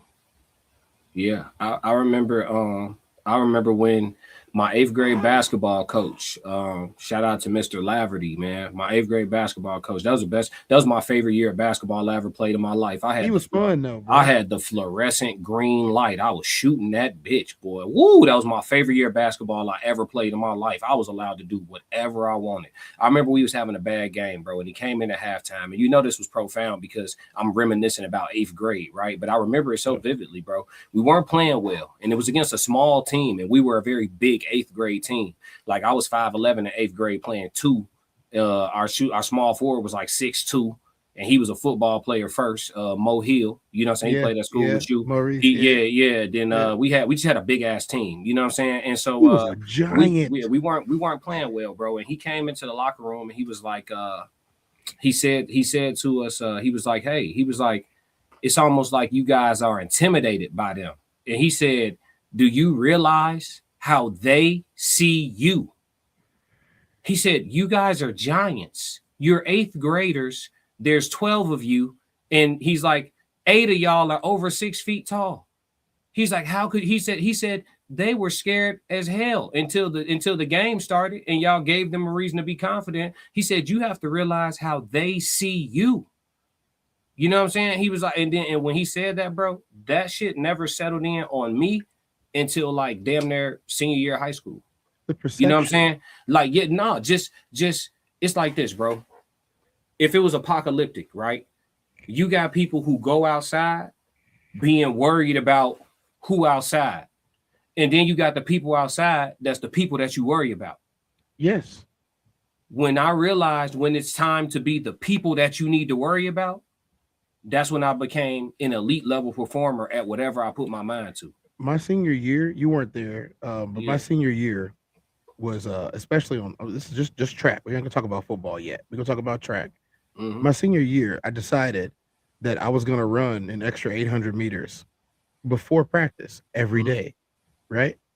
And that 800 meters turned into a mile. I would run 4 laps instead of 2, right? Mm-hmm. But at the beginning of this, when track first started, it was indoor. So I'm running 4 laps, right? Because they're 200 meters in indoor. I'm running 4 laps. Everybody else is only going to run 2. Mm-hmm. And I'm talking about they'd be down there stretching. And now, mind you, my position at that point in time was very clear. There was no questions about where I belonged at. You know what I mean? I would literally run my laps. I would start before they started, and I would finish after they did. I would run my last 2 laps. But I made sure my last 2 laps was at breakneck speed. Like I'm running that 400 as if my life depended on it, and then I'm sprinting into practice while they're stretching, and then taking my position, and then I took over stretching. And at the first couple of times I did this, it ruffled some feathers until it became part of our tradition. I wanted to let them know immediately, all of y'all are here. I'm the one they said shouldn't be here. I'm the one that's calling the shots, and I'm going to outwork you. That's why I'm going to always be here. Mm-hmm. And there's nobody, no matter what you do, there's nothing you can do. From me. There's nothing you can do about it. It's nothing you can do about it. If I decide to be modest today, you should be grateful because I could pop my shit and then step on this track, and there's nothing you can run your fastest time you ever ran in your life. I'm gonna beat you today. Yeah, there's nothing you can do. Yeah. No, for sure. I feel and you. It wasn't about them. I hate to say that it wasn't about them. I needed that. Yeah, bro. That's what I'm telling. Listen, when I create a child, individual sports. I'm gonna let when I make my twins, they're gonna play team sports, and they also gonna participate in individual sports. Because guess what? Throwing one in wrestling. No. I'm not putting my boys in them tight ass draws. No, we're not doing that, folks. We're not doing that. The world already done got weird enough. My kids ain't wearing no leotards, for that shit over with, gang. Off the rip, it's not over. And if they built like they daddy, that uniform ain't gonna be appropriate. No way. Yeah, that ain't appropriate. Yeah, nah. Fuck you talking about? We men over here. But yeah, nah. Hell nah. They gonna play a team sport. Throwing some discus and javelin though, right? Nah, boxing, bro.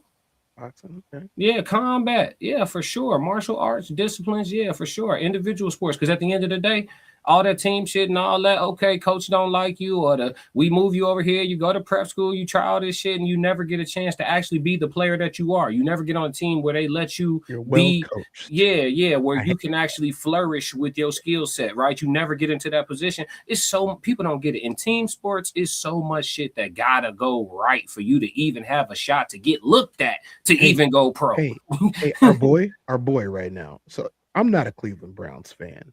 Yeah. I am definitely a fan, as far as you can go in sports, of Shedeur Sanders.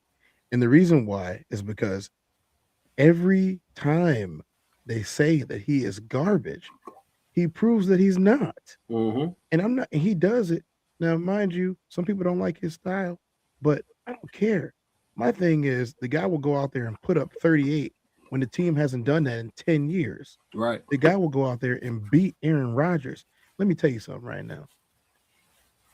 Caleb Williams has, and I don't think he even beat Aaron Rodgers. I think he got beat by him.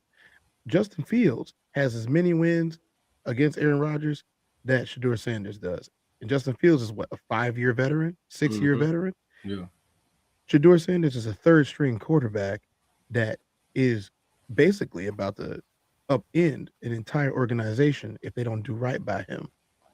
Man, send him to Dallas, bro. Let him sit behind Dak for 3 years. Let him sit behind Dak for 3 years, and we ready to fucking roll. Send him to Dallas, and we gonna pay him. By Dallas, and we gonna pay him. He gonna be the highest paid backup in the league. We gonna pay him. So you know who's funny about that? He would do it. Yeah, for sure. And we gonna bring Dion in.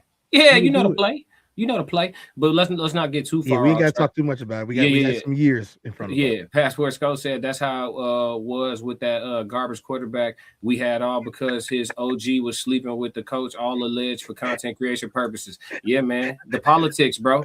Whoever this is. Optiplex said y'all should rename the show the Oiled Up Dworking Experience and oil up for me and begin dworking effectively immediately. No, you know what we're gonna do? We're gonna oil your mama up instead, all for content creation purposes and entertainment. You feel me? Thank you for your tell her to come to Menage Mondays. Yeah, we're gonna oil your mama up with the Diddy oil. Thank you, all for content creation purposes, allegedly. You know what I'm saying? For entertainment purposes, allegedly, all alleged. Totally kidding. On the set. You said with Diddy. Goofball, you know we from the town, boy. Calm down. Yeah, man. But nah, dope conversation. Let's go back to this Q&A real quick that we had. Yes, sir. Yeah. It's already been 90. Yeah, easy. Roxy said, "When do you think that that should happen? Dating or cohabitating? When do you think?" I'm gonna be honest with you, Roxy. I'm gonna be honest with you. A focused man is not going to wait around for anyone to act right. A focused man. Now, there are men that give grace. And I'm not saying that there are not men that give grace, especially if you got a pretty good package that he is digging.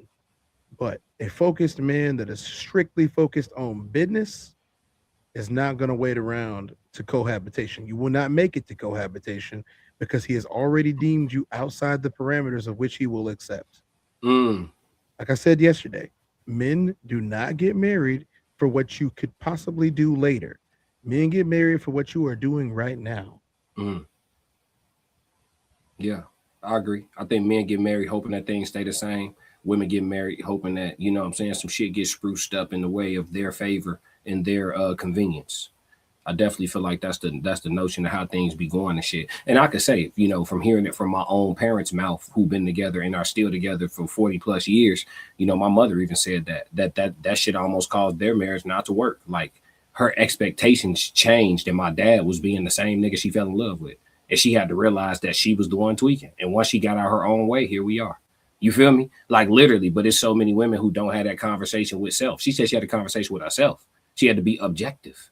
You feel me? Stop pointing fingers at the person to talk to. Oh God. Hey, look, you know what I mean? She's but my mama dope for that shit. You know, a lot of women can't do that. You feel me? They end up in court before they do that.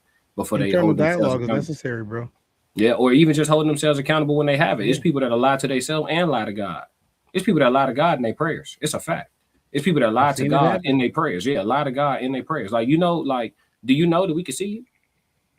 So yeah, it's one of them things. You know what I'm saying? So yeah, man. But yeah, when do you think it should happen? Dating or cohabitating? I think it's a feel, right? And I think so much goes into it, Roxy. Like, depends on how old y'all are, you know, what phase and stage y'all are in life. You know what I mean? If y'all too young, that might be a bad decision. Still too much kicking it left in your system. Still too much want to hang out with the girls, want to hang out with the bros in your system. You know, cohabitating in those years, I feel like could be rough. You know, your crib be a light frat house on the weekends and shit like that, especially before y'all make kids, you know, or cohabitating that young. Y'all probably gonna have a baby a little sooner than y'all planned on because, you know, the people, the furniture moves in, the rubbers come off. You know what I mean? And so people end up popping one out within the first 2 years of cohabitating. So I just think it depends on phases and stages of life. You know what I mean? If you're a little older and this ain't your first rodeo, you know what I'm saying? Then maybe y'all could swing into that a little smoother and a little quicker because y'all know what conversations to have, what things to discuss, do's and don'ts to tap into versus like learning on the fly, learning on the job type shit. You feel me? So I think I will address that, Classic.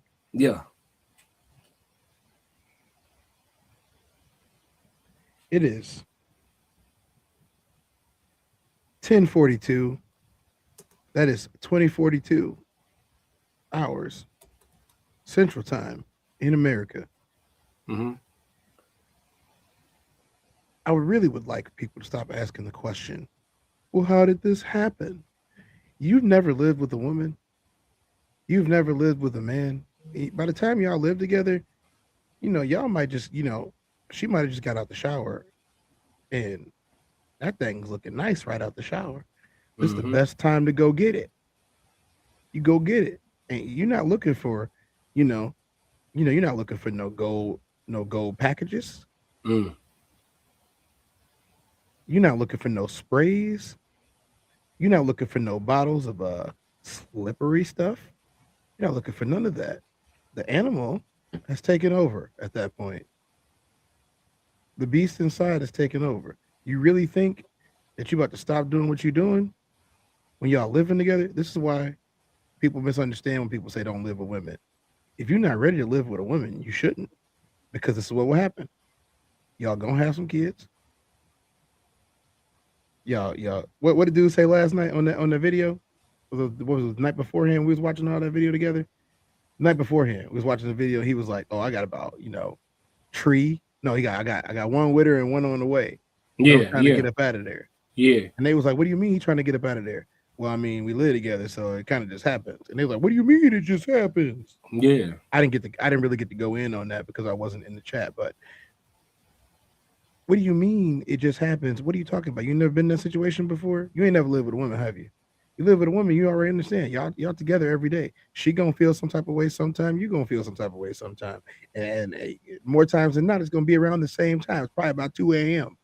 Shouty. It's probably about 2 a.m. And it's right there. It's available. It's ready. She letting you in. You're gonna take it, regardless of how you feel about her. You know what? I'm just gonna go ahead and take this real quick because ain't nobody else around here. It's right here. I ain't gotta go nowhere. I ain't gotta pay no money for it. She giving it to me. I ain't gotta go on no dates. Come on, y'all. We gotta be smarter than this in 2026. Type shit. No, I feel you. I just think it's a feel. I think it depends, right? Yeah. Depending on the age brackets. I think younger people, if they not like on that young mature shit where they trying to lock in on some old school, like let's get married on some 22, 23 shit. If they both on the same page with that, then by all means move at the speed y'all both agreeing to move at. But if it's not that, if one person still got a little woo in their system, man, take it slow. Take it slow and watch close. You know what I'm saying? Either side, whether it be the male or the female, you know what I'm saying? Just take it slow and just watch close. You feel me? Pay attention. Because it's a lot to, it's a lot to break up at that point. Once y'all cohabitate, y'all names on the same documents, y'all got different, it's a lot to break up at that. Well, not too much, but it's more complex than just a phone call. You know what I'm saying? Hey, or come get your little shit out this drawer type shit. It's a different conversation at that point. So, but yeah, man, dope question. We appreciate you, Roxy. But yeah, man, that was all the segments. That was all the segments. Did you have anything for chat Q&A, or did anybody in the chat have anything that y'all want to throw at us real quick? Ask us some questions, and please don't be nothing weird. Yeah, and if it is, I'm gonna roast you. I don't care tonight. Yeah, we give y'all a cool 10, 15 minutes or whatever. I got time today, cuz. Yeah, I got time. I ain't in no rush. You know what I'm saying? If y'all wanna, probably be up the rest of the night anyway. I might do a red room tonight. Depends though. I got a lot of logistic shit to handle. It is Friday night. No, for sure. It is. Could do Saturday. Are they? They are. Shout out to everybody in the chat. Passport Sco said facts. Yeah, man. How you feel about 2026, man? You excited for the year? While we wait on some chat Q&A to come in. If I'm being completely honest, I feel like this is going to be the best year of my life. Yeah. I just something inside me, as hope springs forward, as they say, I just feel like this is going to be the best year of my life. I have had some really, really good years, but something about the way that I have approached this year already, I'm doing it better than I've ever done it. I feel great. I look great. I'm walking great. I'm talking great. I'm on my grind. Like I'm firing on all cylinders. I'm in flow state. I like that. Like I'm in it. I don't think I can be stopped. Like the only thing that can stop me is the Most High, and I don't think He wants to. I won't speak for Him, but I don't think He wants to stop me. You know what I'm saying? I would have been stopped a long time ago if that was the case. Yeah. I like everything is small. Like that's when you know that you're going somewhere, when everything feels small. I'm sure you felt that before. When things start feeling small, oh, this is barely an inconvenience. That's my phrase right there, by the way. Barely an inconvenience. Mm-hmm. Oh, well, that would have devastated me. Once again, I'm not you. That was barely an inconvenience to me. Yeah. That's how I feel about a lot of stuff right now. Like when it comes to money, it's not a real thing anyway. It's a concept that people have accepted. And I understand that you need it to make things happen, but like it isn't real. So if it isn't real, I could just imagine some. If I imagine some, my work is going to show it. You know what I'm saying? I'm just throwing some stuff out there for people that don't understand divination or what that actually is. Just saying, you know? Yeah, I feel that.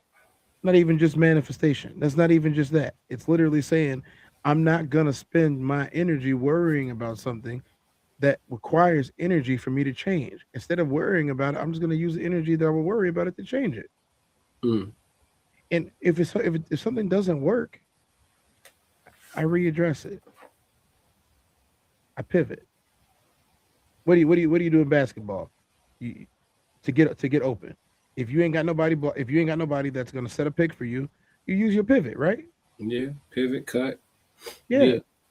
And you got a bucket. So what difference did it make if you shot a three or if you got fouled in the cup, in the paint? What difference does it make? Bucket you got there, right? Hit your free throw, nigga. Real talk. I say how I feel about 2026, bro. I just feel invincible, bro. Yeah. I feel absolutely invincible, bro. I feel like, you know what I mean? I can't even say I feel like Superman. I feel like Bane. You know what I'm saying? I feel like Bane on the Dark Knight. I feel like, if anybody has any plans to stop what I got planned, It's gonna take a group effort, a whole lot of collaboration, cooperation. You know what I'm saying? And it's still gonna be a fucking fight if somebody trying to stop me this year. That's just how I feel about 2026. I feel well planned. I feel well prepared. You know what I'm saying? I feel progressive. You know what I mean? Like I'm still getting stronger, bro. People don't realize, like when I look at 2025, bro, just like I just, you know, God's favor just, you know, the hand of favor just be over my life. Bro, I look at 2025 and I still ain't got nothing but shit to be grateful for. Like I tore my knee up in March, bro, and couldn't walk for fucking 6 months. Couldn't even walk for half a mountain in Greece. Bro, that's what I'm saying, bro. You know what I mean? Like couldn't walk for 6 months out the year, still performed in the theater in front of a couple thousand, still went to, you know, fucking on the top of a mountain, the freaking temple of Poseidon in Greece, in Suanio, Greece. Like people don't even go there when they go to Greece like that. Like Suanio, they go to Mykonos, they go to the islands, Milos, Mykonos. Man, bro, I was at the temple of Poseidon, bro. They go to the vacation literally spots. Like, you know what I mean? So, you know, 2026, as far as like, it's a real serious. Travel? Yeah, my grandfather traveled a lot. My grandfather actually paid for the whole family to go on a cruise. That's how I took my first trip out the country. Was my grandfather paid for it? Yeah. You got to think. Yeah, my grandfather also traveled a lot. You know what I'm saying? Yeah. My grandfather was a musician, so he traveled. But then he was military too. Yeah. It's up to us as men to do things that are within our possibilities without making excuses about why we're not doing them. Yeah. And I think that, and so ladies, y'all could take some notes on this because I'm going to speak about this. I will challenge every single one of y'all that has issues with what men do as far as how y'all are treated, about how horrible that a lot of them are. I will challenge y'all to find y'all somebody who just does what he says that he's gonna do. It's really that simple. Find you one that does what he says he's gonna do, hell or high water. For those of you who don't know, hell or high water means everything might go bad. The house might flood, but we're gonna drain it. We're gonna rebuild it. It's gonna be nice afterwards. Find you somebody that does what he says he's going to do, regardless of what it looks like and what the circumstances are. That's the real measure of manhood right there, is your word. Your word is your bond. Your word is your bond. Hey, I don't care if it takes you 6 months to rebuild this thing. What's your approach to the year? Mine? Like if you had to put your approach to the year in 2 words or less. There's only one word that I need. Relentless. That's crazy. I was gonna say the exact same word. It's just on me right now. I can't stop. A dog gotta eat, bro. I was on the beach and it was just me. I didn't go with anybody. You know, I didn't bring anybody with me. I was on the beach in Hawaii and I was swimming out in the middle of the ocean. And the water just kept coming. And, you know, every beach isn't like that. And I realized that the reason why the beach is the way that it is and why the surf is so strong in Hawaii is because if you look at where Hawaii is, it's in the middle of the ocean with nothing anywhere near it. And it kind of is one of those spots where like it probably shouldn't exist. If you were actually designing land masses, it shouldn't exist, you know. And so you're getting hit on all sides by waves from every direction. And I'm like, I got to be a little bit stronger. I got to be a little bit stronger. And then like, I don't know, man, but clarity hit me right then and there. The sun was shining. And, you know, I went up under one of the waves and I came back up under, and, you know, the word relentless, just like it doesn't stop. It doesn't stop at night. It doesn't stop in the daytime. It never stops. It never stops. It never stops. And I'm like, well, this island persists, even though the water is relentless. I didn't realize they had a category 4 hurricane, well, tsunami that happened right before I got there, like 2 weeks before I got there. I didn't realize that. And it was supposed to be like one of those devastating ones too. The people on all of the islands didn't even act like it happened. They didn't even talk about it. It was supposed to be devastating. I read the article, bro. People were freaking out on the mainland, but not there. Light shit. And I said I need to be relentless this year, and being on the field and being around some of the younger guys that had just got added to the squad, and me being a little bit older now, and I gave them an opportunity to take from me. I gave them an opportunity to win it, and nobody could step up to the plate and take it from me. And so I said, this is a clear indication that I'm not done. So I was going to retire after the Hall of Fame. Mm-hmm. And I said, this is a clear indication that I'm not done.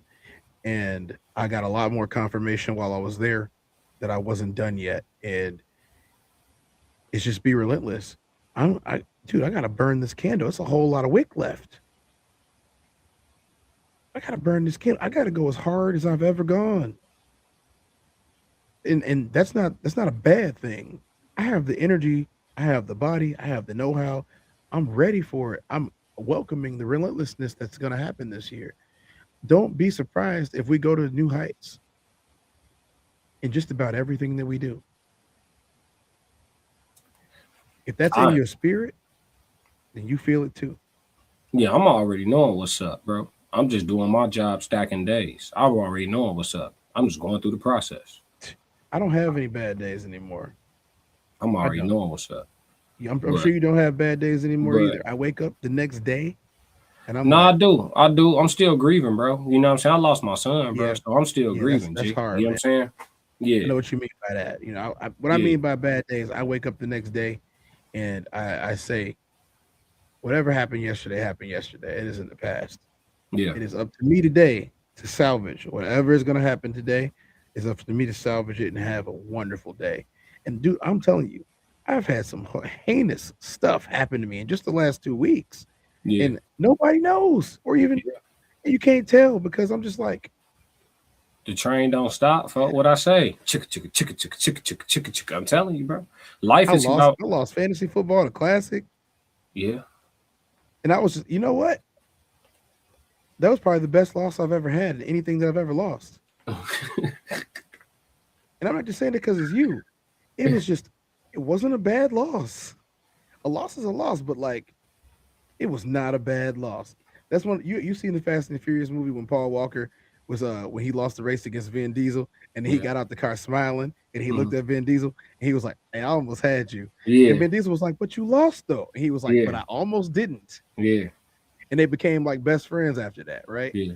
Yeah. It's because they both saw the dog. Yeah. Sometimes you see the dog, you be like, "Hey, I know I'm a dog, but if that's the dog I got a partner with, I'm cool with that." Yeah. However this shit go, it's respect. For sure. I'm cool. I'm cool knowing he just as strong as me is not stronger. I'm cool with that one. That's for sure. Iron sharpens iron, bro. If you know what I'm saying. For sure. I can't say that I know. I can't say that I feel like 2026 would be like the best year of my life and shit. I can't really say that, but I will say it's gonna be definitely one of the most productive and successful years of my life. You know what I'm saying? Because I just got a lot of rage to transmute into productivity. Why would you say it wouldn't be one of the best? Because success and the best ain't necessarily always the same thing. You know what I'm saying? Like, I don't like the peace that I used to have, you know what I'm saying, before I lost my dog. I gotta find that again, you know? So until I can locate it, it's tough, you know? I see what you mean by that. Yeah. I see what you mean by that. But success is one thing though. I'll say this, right? If we're thinking about, we didn't do a New Year's episode the way that I thought we should have done one. I made a joke on social media the other day, and the joke said, I don't think I want a new year. I think I want a lightly used or certified used 2006 or 2016, maybe a 2007 for good measure. And it was a joke, but it got me thinking. What made those years so good for not just me, but for the majority of people? If you look back, people will be like, man, summer 16 was probably one of the best summers of everybody's life. There's going to be some people that say it wasn't, but I know how good that year was. It was the year before any real recessions hit us again. You know, the bread. It was, dude, the money in 16 was crazy. The value of money was crazy. The events were crazy. Just being a young person, but not being too young at that time, it was so surreal. Like I had so many leaps and bounds. I bought a house, bought new cars. I was living a great life. You was him, Tez? Bro, 2016. You was like, him, folk? I felt like the rebirth. Like when like you get reborn, because I have Phoenix moments, as I call them. Yeah. Like I feel like me coming out the water in Costa Rica in 2022, one of the two. When I came out the water, I felt the Phoenix moment, and I knew I was about to go on a ridiculous run. Right, I put up 200 yards and a couple touchdowns right after that. The next day, I hadn't done that in a couple of years. Classic. I was unstoppable. And then most recently, I came up out the water and I was feeling chiseled. I'm talking about, I don't know what it is about reconnecting with the earth, but the minute that you get replenished, you come back up and you're just like, there's nothing that can stop me. And that's how I felt. There was nothing that could stop me. And so I have that feeling again. I had that feeling in 06. I had that feeling in 07. I had that feeling in 08. Banner years. I had that feeling in 2014, 2016 for sure. 2019 until all that BS happened. And then I felt it again in like 21, 22. Feeling it right now. I know what it feels like. This is a rebirth moment. This, the thing about the Phoenix is when the Phoenix gets reborn, it isn't reborn as a baby. It's reborn with all the knowledge that it had previously. It just gets reinvigorated. Yeah. Feel right now. Like you can't tell me that I'm in my late 30s. You can't tell me that, bro. I don't feel that way. I feel like I have the energy of somebody half of my age with the intelligence of somebody twice my age. The wisdom and the knowledge and the know-how and the life experiences of somebody twice my age. And I can't shake it. I feel like that's the prime. You're describing that's like you just cracked the code. I feel like that's the definition of the prime. When you physically feel younger than your age still, but your wisdom feels beyond your age and you kind of like in this flow state. I think that's what the definition of being in your prime should be. Yeah. Low key. Like that sounds like a prime, right? Okay. I'm older than how I feel. I'm operating as a youth, but I'm physically mature, right? It's no secret that I was a late bloomer. I was like 5 feet tall up until sophomore year. You know what I'm saying? Yeah. Like, it's no secret that I'm a late bloomer. But that not being withheld, I totally feel like this is that reinvigoration that I had been seeking for the last year and a half. And I'm not just talking about content creation. I'm talking about every area of my life. Every area of my life has been enhanced over the last 6 months. And it's only going to keep getting better to the point of where I can take a loss or a dysfunction or a situation that's designed to break me as nothing more than barely an inconvenience. Yeah. I think this year is going to be great, man. I think it's going to be great. And I think it's going to be one of my greatest. It's going to be definitely be on my greatest hits. I truly believe that. I fuck with it. Yeah, I think it'll be top 5 for me. I could see it being top 5 just from a level of productivity and success. I think a lot of doors will, or not even think. I could see it. Like a lot of doors gonna open, a lot of opportunity, a lot of new beginnings gonna blossom. You know what I mean? Things like that. And I think a lot of opportunities when you put in work and you lock in for sure, and your intentions is pure with the universe, it's a lot of things that come your way that you don't even foresee, bro. So it's like you don't even like we could think and write stuff on our vision boards, and then you end up surpassing and superseding all of that shit by the time it's all said and done. So you ain't wrong, bro. I could feel it too. You know what I'm saying? I got to get back to a place where like shit, I could really enjoy that shit for real, because success don't feel the same. You know what I'm saying? Not the same. Like, it never feels the same way twice. No, I just don't feel. You know what I mean? Like, nigga, missing a whole part of me, my nigga. Yeah, I will say that one of the things that I would hope for you is that, like, I say nice things to people sometimes. That doesn't mean I'm a nice guy, but I would hope that you were able to find that peace. I was broken for years. Yeah. over some grief. Yeah. And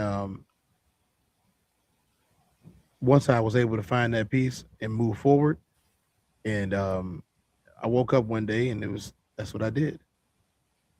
Yeah. And nobody can tell you how to do it, bro. That's nah. Shit. A self journey. Shit, I ain't gonna hold you, bro. I'm gonna just keep grinding until shit I would look up and just, you know, see something that feel better. You know, the grief and shit like that should be hitting like a ton of bricks, gang. Like, motherfucker be cool 1 minute, then you just like stumble across a picture in your phone and like, fuck, man. You know what I'm saying? Or just be missing my dog, man. Man, look, I still got hair around this bitch and certain like you know, go to clean a corner that you ain't touched in a second, nigga. It's fur out like, you know what I mean? It's just toys. Shit, like, you know, some people don't get it, man, but I haven't made any human babies. So, I mean, for me, that's my son. You feel me? After doing both, I would say the dog. People who don't understand animals and don't have a connection with them, y'all won't understand what a dog is to a man, especially a man who's by himself. A man who prefers the company of his own thoughts. Y'all don't understand what a dog is to that man. It's a lot more than just his son.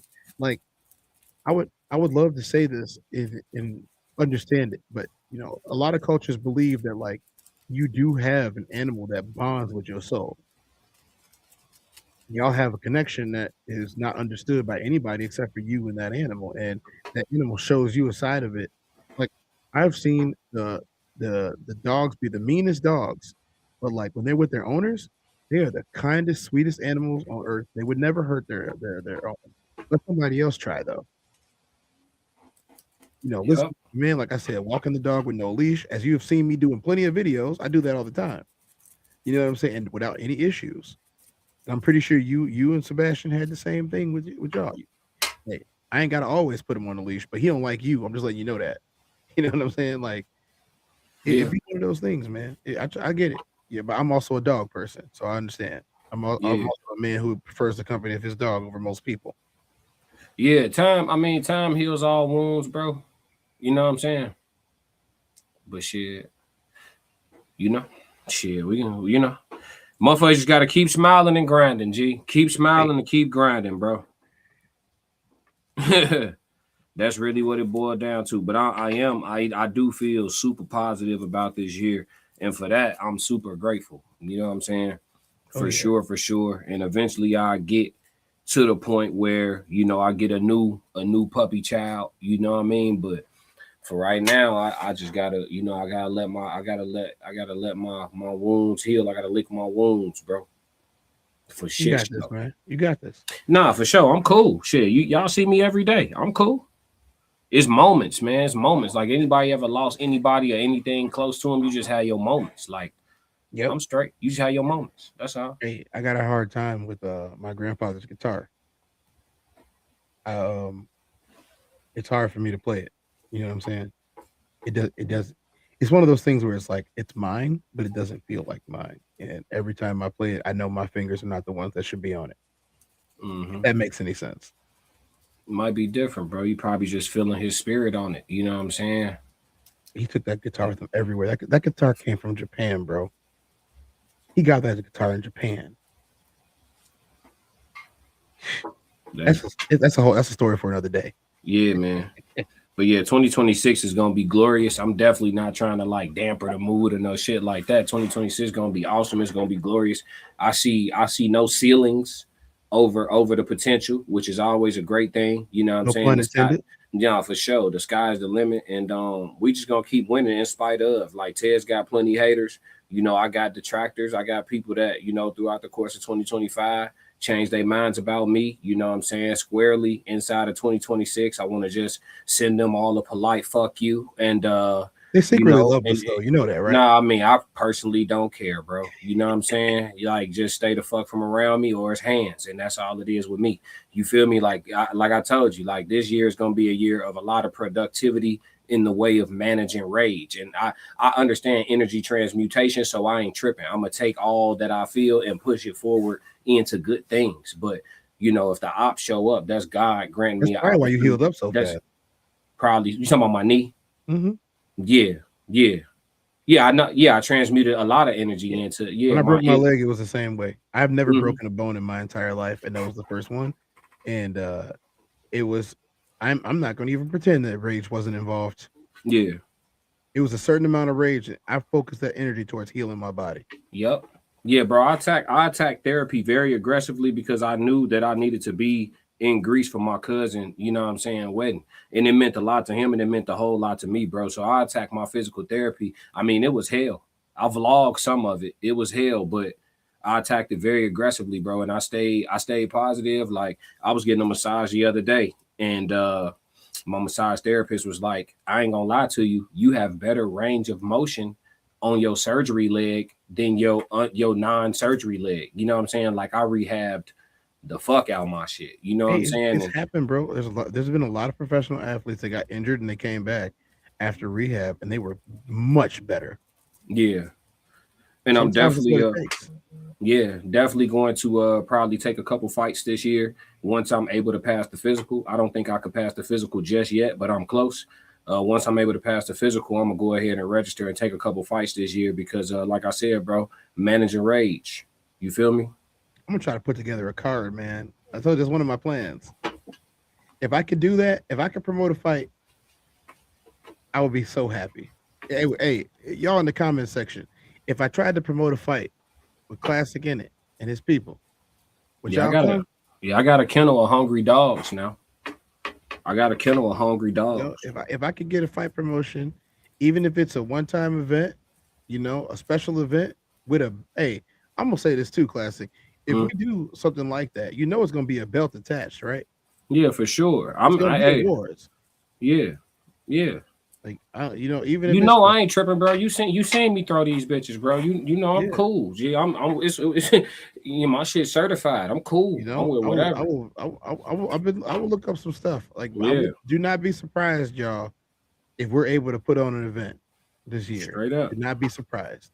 Straight up. I'm just saying, there's a lot. I got a brain. He got a brain. The others have a brain, and I plan on using it. And I got some hungry dogs. Like I said, I got a kennel of hungry dogs. You feel me? So it ain't nothing. We just got to figure it out. Might be able to make some moves this year by promoting an event. Yep. Roxy said, "Sign me up. I want to watch." Yeah. I work on the craft, bro. You know what I mean? I'm not no easy out for nobody at this point in my discipline. You know what I'm saying? Like my defensive responsibility, my conditioning is good enough for me to go get work and not, just get pummeled by nobody and shit. I ain't no easy out. That shit over with. Them days is over with. Niggas should have caught me sooner. I ain't gonna lie to you, bro. And I got, you know what I'm saying? Yo, you muted, gang. I can't hear nothing. You muted. Are you on the phone? Just on purpose? You muted on purpose? All right, that's cool. But yeah, man. 2026 gonna be glorious, man. We finna march right into this shit and take everything we want. And for everybody that's listening who got shit they trying to get to, man, just go ahead and get to it. On the days you don't feel like it, just do that shit anyway. And when that little hour or 2 hours it take for you to do your obligations that you don't feel up to for the day, when that shit over with and you knocked it out, you would feel better and you would thank yourself, tomorrow. And tomorrow you're gonna actually feel like doing it. So that's another day. We just gotta stack days. And everybody listening gonna be successful. That's a fact. Roxy said, I want to watch professional fights like boxing and MMA. Yeah. My plan, Roxy, is to turn pro and take a couple fights at some point. It probably won't be this year. The fights I have this year will most likely be amateur. But my goal is to eventually turn pro and take a few fights just on some bucket list type shit. But that's what it is. I train my ass off and I don't feel like it's, I don't feel like it's nobody for me to worry about. She said, as is, sorry. My sister is a surgeon and she doesn't get very much time to call. So normally I would not answer a call during the show, but I had to say that. My sister is a surgeon and she called me and I had to. I love her so much. Bro, you all good, man. That's one thing too about streaming, bro. This raw. You know what I'm saying? Yeah. Like this ain't WGCI. Like this ain't the radio. We ain't gotta be like overly stupid produced. You know what I mean? Like people here in the chat kicking it with us. You know what I mean? I've had a smile on my face all night, but that put a big one on there. Yeah, like, I see. I'm gonna put the bragging pants on right now because I think especially y'all want to talk about what we want to talk about. My sister is the head resident surgeon at Stanford University, and my little sister, my youngest sister, and she is in charge over there, and she has got her doctorate. She is in charge of all the general surgery. She does the dang thing. You know, she is somebody that, despite some things not working out in life, she makes it happen. My sister was also a collegiate all-American track and field athlete as well. We both were. She is somebody special, and I appreciate when she does call. So I'm sorry, y'all, but had to take that call from little sis, man. I'm proud of that little girl. I really am. She's a grown woman now, but I'm much older than her, so yeah, I still call her a little girl. Classic. That's what's up, man. I'm gonna protect her forever. Nah, man, but that's how it's supposed to be with people that you love and keep in touch with, man. Why would you, feel like, why would you be close to somebody who you don't feel like that about? You feel me? I brag on all my people. You, everybody. I don't look, take this into 2026, chat. If you're not proud of your people, why do you talk to them? Mm-hmm. Why do you talk to them? You're not consuming their products. You're not talking to them. Why do you talk? I mean, why do you talk to them if you're not proud of them? I ain't got no secrets. Yeah, I'm proud of this person. They did this. I'm proud of this person. They did that. I'm proud of this person. They doing that. They doing this right now. I know that dude. Yeah. What do you mean you know that dude? I'm saying that's my homie and I know him and I'm proud of him. Yeah. Get off his dick. No, I'm not on it. I'm not on it. But you know what? Motherfuckers who out here making stuff happen deserve it. For sure.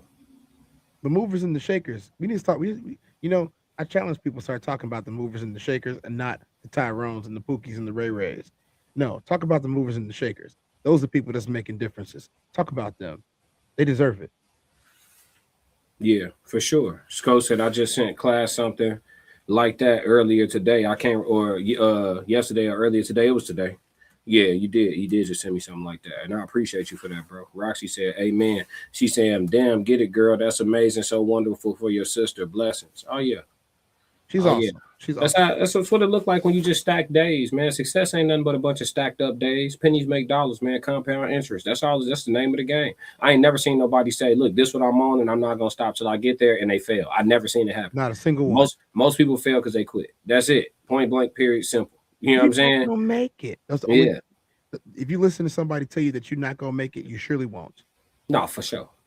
It's people who thought that I quit doing music. I ain't quit. I can't quit. I am my music at this point. Shit, I made it a part of my whole fucking identity. I wouldn't be surprised if my children come out musically inclined just because the amount of hours that I've put in. That shit probably in my code now. You feel me? But like, I ain't quit. I just adjusted my approach.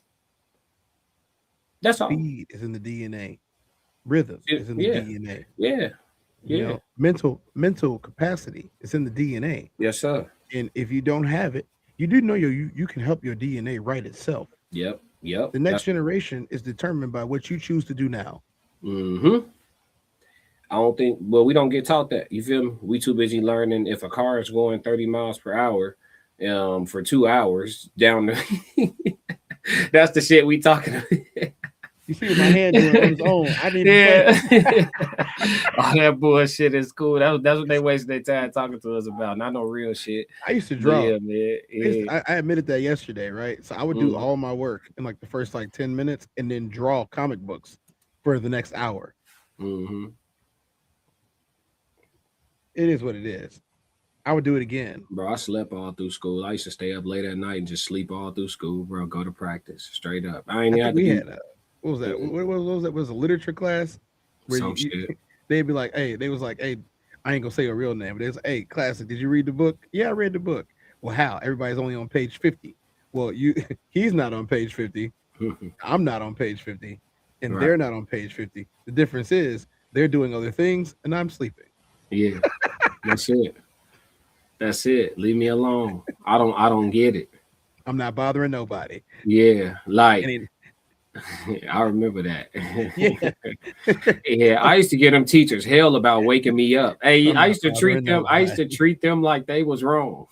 They'd wake me up in class, and I'm like, what? Like, why are you fucking with me? The math teacher was so mad one day. You pulled out the folder, and he was like, well, there was 100 problems on this, and you were like,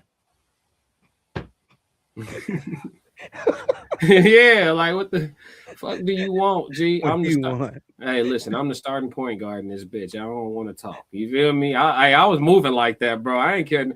I learned in like no cap, bro. My mama could vouch for this. I learned in like kindergarten or first grade that public school was some bullshit. And I never took it serious after that. I never took it serious, bro. I never took public school serious. I knew this shit is daycare. It's daycare, bro. It was straight up. It was very funny because I will say we had a bunch of intelligent people in our classes, and like we all found our different ways to work out that intelligence, and they were so upset about it. Yeah. They were so upset that like you had this many intelligent people in one spot. And my whole thought process was, well, I don't have to outdo him. The most that I could get is 100% in here, right? Yeah. And the worst that I could do is under 64, right? Yeah. Anywhere between 64 and 100, I'm gonna pass. So my thing is, if I already finished 100, you want me to do 110 and get no credit for it? I used to just bro. It was this simple for me. I don't need to be woke to pass these classes. This shit is easy. This shit is some bullshit. Bro, I slept. I have a college degree. I slept. I was asleep. Bro, it's a few classes you got to stay woke in. High level math, high level science. Aside from that, bro, literature, history, all that shit. Even in college, you don't need to be awake. Chemistry classes that I needed to stay up for. There were certain science classes that I need to stay up for, but that's because if I don't stay up, I'm either gonna get blown up by some chemicals. You're gonna be fucked up, or I'm not gonna understand this formula, which is pretty much the same thing. You know what I'm saying? The rest of the shit is all memorization, bro. You have me spend $400-$500 on a textbook, and then I gotta sit here and listen to you read it to me. Like, fuck you, bro. I'm sleeping in this bitch. I'm here to meet the attendance mandates, and I'm gonna read this expensive ass book y'all made me buy, and this shit better give me enough information to pass your class. Fuck is you talking about? Like, stop it, bro. I could have homeschooled myself for college, no cap. I could have homeschooled myself. I hated classes. I hated classes where the professors was like, you got to make it to a certain amount of classes or automatically, you know what I'm saying, you fail. I hated the attendance requirements. Bro, I'm paying, I got XYZ amount of thousands in scholarships, and I'm paying XYZ amount of thousands out of my pocket to be in this bitch, and you trying to tell me when and how I can pass your class, man? Eat a sausage. Classic. I only wanted to go to school for sports. Eat a Vienna, bro. Eat a Vienna. Gee, I hate this shit. Like if you don't go to this many number of classes, you can't go to practice. And I was like, well, I mean, which one's gonna make me more money? Bro, senior year, I was skipping school and going to practice after school, bro. Coach ain't say shit, bro.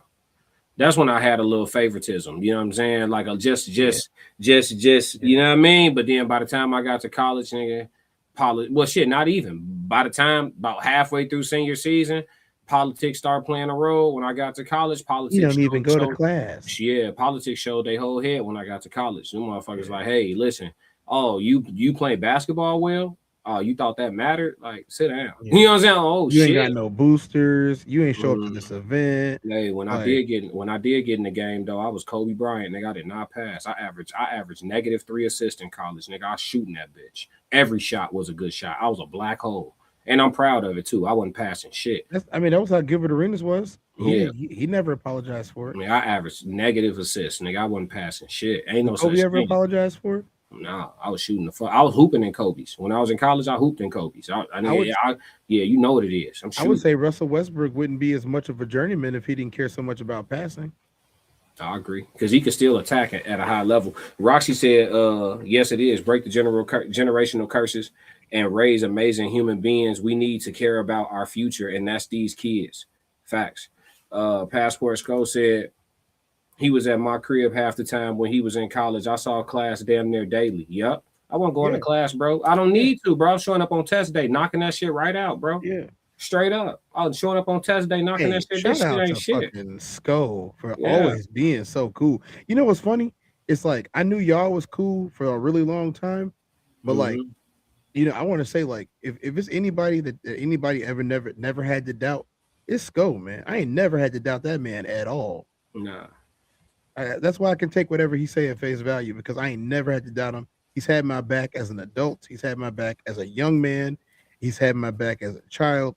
Like, Sko was a real one. I'm gonna keep it this simple, bro. He embodies the concept of letting you be who you are in peace. Yeah, he do. He do. That's it, bro. He is the definition of that shit. If you want to be yourself in peace around somebody, G, go be around Sko. He gonna let you be who you is, G. He gonna let you rock out. He don't really get no fuck. As long as you don't say nothing about him lighting up, you good.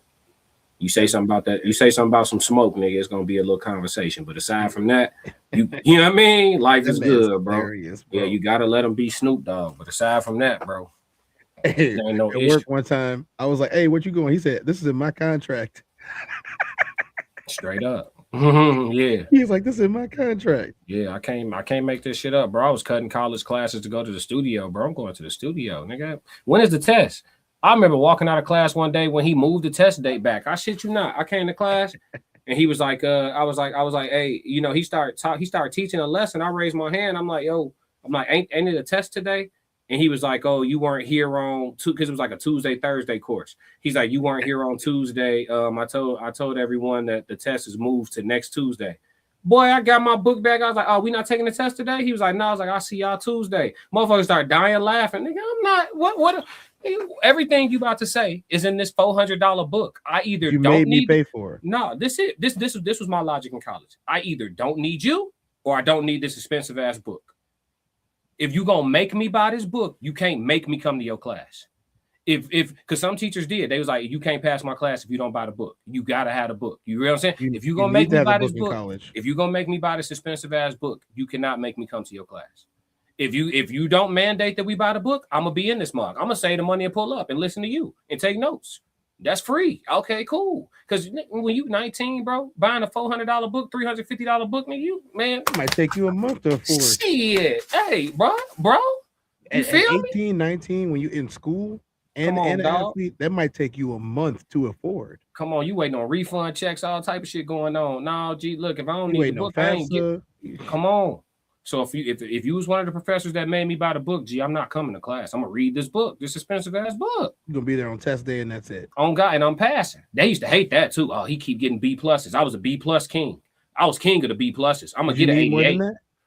Hell no. Right? I'm gonna get a B's, get degrees. I'm gonna get a B plus for your shit every time. Yeah, on God. Making sure. I'm gonna miss all the difficult shit, all the common sense shit, 100%.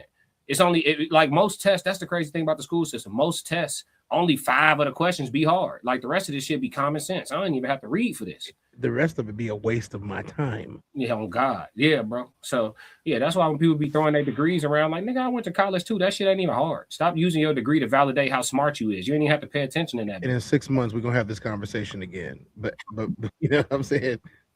Depending on what you went to school for, obviously. If you went to law, if you went to school to be a doctor, obviously, right? But if your ass was in that bitch for, you know what I'm saying, you know, it depends. There's a lot of dumbass majors that's not difficult at all. Roxy said when you gotta get a stack of those books, hard pass. Yeah, gee, I'm not buying all these fucking by the time the semester over, you just spent $1,000 on books. Man, I'm not coming to school. I'm finna read these. Nah. Yeah, gee, I only need one. That's just how my literacy is set up. I need the professor or the book. I don't need both of y'all. That's all I'm saying, bro. That makes them redundant. One is redundant at that point. Bro, once I got the drop on, I'm in college. Yep. Once I got the drop on the online classes, I was online classic. I could take this online. I don't gotta. Oh yeah. It's bad when they send somebody to your dorm room and they're like, you ain't been to class in a week. I'm like, has there been a test in a week? Yeah. Has there been a test in the week? Oh God. No. Okay, then why are you over here? Bro, my college basketball coach said something to me. The assistant coach, he was like, "Hey, your teacher for your blah. I forgot what course it was and shit." He was like, you know, coaches get reports on who come into class and stuff like that. I was like, oh, okay. I was like, did the report show my grade? And he was like, yeah. He was like, yeah, your grade is fine. You know what I'm saying? But you know, we like for our players to be in class and look good on the team and this, that, and the third. I'm like, nigga, y'all not even using me. Why are you worried about my attendance in class? Well, listen, when y'all decide to start putting me in the game, you feel me? Then we can worry about my attendance. But while y'all got me averaging 30 on JV, nigga, eat a Vienna, nigga. Fuck is you talking about, nigga? One day we got to talk about how it feels to like be the guy that has to do all the stuff. Yeah. You're not about to play. Yeah, fuck out of here, bro. I'm not Rudy. This ain't Rudy, nigga. I'm not Rudy, gang. No, we grew up watching Rudy from Notre Dame. I'm not Rudy, gang. I practice busting. Did you ever get to meet him? Ass. No, I don't need to. You know what I'm saying? I'm gonna say you don't need to, but meeting Rudy is funny. Yeah. Rudy cares more about the movie Rudy than he does about his actual legacy. He cares more about the movie Rudy than his actual legacy. But bro, they be trying to Rudy studs. Gee, I'm a stud. You see? Do you see what I'm? Yeah, you see what the fuck I'm doing to the first team? I know what you can do. Yeah, exactly, bro. I ain't trying to prove nothing here. I'm calling that what it is. You see what the fuck I'm doing to the first team every day in practice? You worried about my attendance in class, and you acting like you don't see what you seeing on this court. You gave the best player in the state buckets. Yeah, listen, bro. Whoever wanted can get it. You gave the best. Look, you know me and him. We are real cool, and I'll always support that man. But you gave the best player in the state buckets. I don't need no. Hey, look, man. I don't need no credit. It's all good. Look. All I'm saying is, brother, them teachers was on bullshit with them attendance policies. If you want me to show up to class, make your class harder. Make your class harder. They're not gonna do that because people won't pass it. Then I ain't gonna hold you. They wouldn't. Man, listen, bro. Look, shit. Make your class harder. I'm not coming to this bitch. Straight up. If I could pass your test without being in attendance, I'm not pulling up. You can forget about it. I will be here on all the test days. Early, too. Early. I'm trying to get out of there. Yeah. In and out, bro. Yeah, they hated that. Damn, he keep getting that. Picked, the ACTs? Yeah. I smacked those. I smacked those too. They hated me during ACTs. Smacked them ACTs. Because I did my ACT. Now, they give you like an hour and a half, right? Per module. Mm-hmm. I would do the module and then I'll close the book and I'll fold it up real nice. I put the pencil inside of it like they want you to. And then I literally put my headphones on and then I put my head on the desk, right? And I brought a little pillow, like the little mini pillows. I brought a little mini pillow and I would go to sleep right there. Because I knew I couldn't go anywhere. But you can't get up. If you get up, they fail you. You know what I'm saying? Yeah. Emma came over there. He tapped on my head. Mr. Branch. Pulled my headphone out of my ear. Now I'm already irritated. You know what I'm saying? Pulled my headphone out of my ear. I was like, excuse me? And he goes, Mr. Branch, you're sleeping. And I'm like, Mr., I'm done. Right. We're only 30 minutes into the test. I was done 10 minutes ago. Yeah, this shit easy, bro. He was like, that's not possible. Why don't you go grade it? I said, what do you want me to do? Yeah. I'm wearing basketball shorts and a tank top. I'm not hiding nothing. My cell phone is in my locker. What do you want from me? I just want to go to sleep. Yeah. And I made sure I brought a little iPod. The old school iPods did not have calculators and a bunch of stuff. You know what I'm saying? I had a little iPod and my headphones. Matter of fact, the iPod was like, what's it called? It was Tiffany blue because I got it from a girl that I was seeing. She gave me her iPod. Like that was just her thing. She gave me her iPod. Her mama was always buying her new ones. They had bread, but she gave me her iPod, and so I got all this music loaded up that she loaded up, and I'm listening to the music, and I'm knocked out. I might have to fail you for this, or think that you're pretending. I'm like, what am I supposed to hide the answers on? It was 100 answers on that test. Yeah, I can't possibly remember all 100 answers, right? Yeah, you had to show your work, right? I said, open it up. This is where I go. Open it up. Just don't be snoring in here, Mr. Branch. I can't help it. So I told him I can't help it. I was sleeping good. Yeah, that was crazy too, bro. Like, oh man, we could be stuck on this all night, man. Uncle Plug said y'all boys wild. Yeah, man. I remember one time I went off on my college professor. He gonna wake me up. Talking about I'm disrupting class. I said, was I snoring? He's like, no, but you're sleeping. I said, okay, I'm in here sleeping quietly. You stop teaching to talk to me, but I'm disrupting class. Everybody in the class start dying laughing. He's like, I'm gonna have to ask you to leave. I'm like, I wouldn't even have came if you ain't have an attendance requirement. You asking me to leave, I didn't have to come. Just let me show up on test day. Yeah, just let me show up on test day, gang. We got a happy medium here. You can't kick me out from somewhere that I don't want to be. He talking about one day when you grow up, you'll understand the importance of blah. I said, man, I'm finna be making more money than you in 2 years. And it was true. I thought that I'm finna be making more bread than you in 2 years. 38,000. Yeah, bro. So you can miss me with that did I shit. say that out loud? Yeah, hey, look, miss me with that shit you talking about, gang. Straight up. I ain't gonna hold you. No disrespect to all the educators, but look, you feel me? Don't hit me with that shit. He said you wasn't bothering anyone. He bothered you. Make it make sense. Right. And I'm paying you. And how many thousands it costs per year to go to per semester to be in this bitch? And you waking me up from my sleep. The nerve of you. Majority of life. Yeah, the nerve of you. Yeah, I felt insulted, bro. These professors forgot who they work for. You got a headlight out. That's the equivalent to that. You got a headlight out. Yeah, bro. Don't bother me for no bullshit. You got a headlight out. So what you want to search my car for? Because I got a headlight out. Tell me to go to AutoZone. So he said before I let you get up out of here, bro. Yeah. You've been to other countries. Yes, you've seen that the majority of police in most countries, not all, but police in most countries do their best to leave you alone. Yes. All the little shit. Yeah. 2 police in Greece. And the only reason why I saw those police is because there was 30,000 people gathered at the Olympic Stadium. Mm-hmm. That's the only reason why I saw those 2 police. There were 2 police for 30,000 people gathered at the Olympic Stadium. Mm-hmm. That's the only reason why I saw police. I did not see an officer other than that for 9 days. So out of my 10 days that I was in Greece, I only saw police officers one time. There was 2 of them together talking to each other. One chick, one dude. You know what I'm saying? I ain't got to say too much more after that. They was talking to each other at the event. I didn't see nobody else.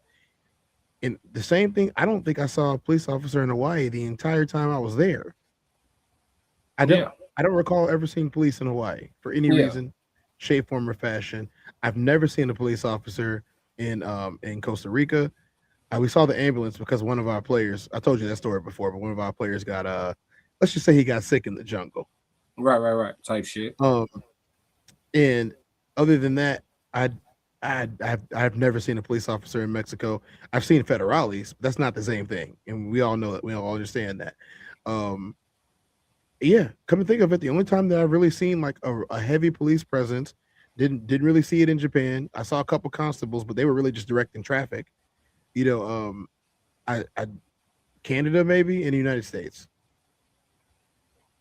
Yeah, I seen being in other countries. I seen more military than police officers. Yeah, I didn't like even see police in Amsterdam. I saw military. I didn't see police. Yeah, I see military in damn near every country, just by default, passing through customs, all of that, like by default. But like even when you get back out, like in Mexico, for example, like I've been to certain parts of Mexico where like the military riding around on Hummers with machine guns on top. It'd be the military, not the police. Yeah, like, but not I saw no officers like regular. Federales is not the same thing as regular police guys. Nah, you're right.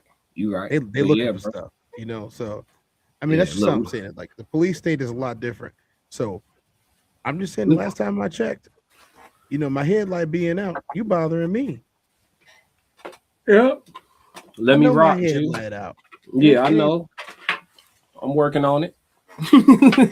well, he got violent when we searched his car. I mean, you're in my space, and I didn't do nothing. Yeah, man. I could have been driving and my headlight went out. It is an incandescent bulb, right? Make it make sense. When you hit him with the incandescent, you got to get out the car. We're gonna need you to get out the car, sir. You get out of the car, sir. Incandescent, huh? I got your incandescent. Step out of the car, sir. Classic. My favorite, I'm gonna tell y'all this. It's 2026. Stop making the mistake. If they ask you a question, you can simply answer no. Because if they didn't need permission, they wouldn't ask. Oh yeah. Get out the car. The answer is no. If they say why, because I said so. Last time I got pulled over, he asked me, "Do you have a weapon in the car?" I said, "You know it." You know Classic. it. Yeah. Any other questions? Yeah, I need you to know I'm dangerous too. I want you to be a little nervous walking. I told you, G, I like being intimidating sometimes. I'm cool with it. That shit got perks. I want you to be a little nervous fucking with me because I'm a little nervous fucking with you. If we both jittery, maybe we'll both sit still. Yea, though I walk through the valley of the shadow of death, I realize I'm the baddest in that valley. Yeah, you fucking right. Yeah. Listen, bro, I decided a long time ago, G, I'm not finna worry about people. I'm finna be people to worry about. That's the side I'm on, folks. Yeah, G. Which one's safer? On God, stay dangerous. I'm not finna worry about people. I'm finna be people to worry about. The people that you're afraid of are afraid of me. Mm-hmm. Yeah, there it is. There it is. Come on, Ted. Talk that shit, Ted. Classic. Hey, it's the human experience tonight, G. We gave them a bevy. We done overfed. We done overfed the streets, man. We done went. Look, we've been past the topics we had for the night. We done overfed the streets. The time limit. We've been past the topics. Yeah. Yeah, but this the experience, bro. We talking about real life. You know what I'm saying? For sure, for sure. We appreciate everybody hanging in with us too. They definitely get more of our lives on this show, this specific show, than any other show. Yeah. Yeah. They definitely do. Yeah. We definitely get into the stories, man. We just spent, which is something I generally don't do, but we spent a cool like 30 minutes talking about like yesteryear and shit, which is kind of something I don't do because it be coming off to people like you know, upset about the glory days and shit like that. I'm gonna be real. My prime and my peak was not high school. Like the my glory days are still coming. Yeah, my adult years been lit as fuck. I ain't gonna hold glory days. Yeah. Just in the last calendar year, like if you say, okay, how many people that you can talk to and look at that are your peers that you talk to every day or even every other day or even once every couple of days? How many of them can say, hey, was your experience in Greece as fun as mine was and y'all didn't go together? Right. Y'all can talk about different landmarks, different things. Y'all can talk about other places that y'all been, and once again, we're talking about things, not people. That's the biggest difference. We're talking about things, not people. We're talking about events, not people. We're talking about happenings. This is not a situation where like I'm downing anybody for any decisions that they made in life. This is me talking about my experience of going through life as a man. Mm-hmm. The experience of being, from in my case, the oldest brother, the first son, the first grandson, the first great grandson, being a dad, like, being an athlete that people wrote off, only that I didn't write back. All of these things, these are strength builders. This is not the glory days. This is I'm enjoying everything about everything, and that's the way that it's going to be because I want it to be that way. Oh yeah, yeah. There it is. Well, shit, look, this us, man. The human experience is the classic codes. It's the TezDown. Make sure you subscribe to both channels. Make sure you subscribe to the Raw Society Coalition channel. And yeah, man, we got another classic. If y'all don't do nothing else, make sure y'all stick to the codes. Promo coming. I'ma win any type of way.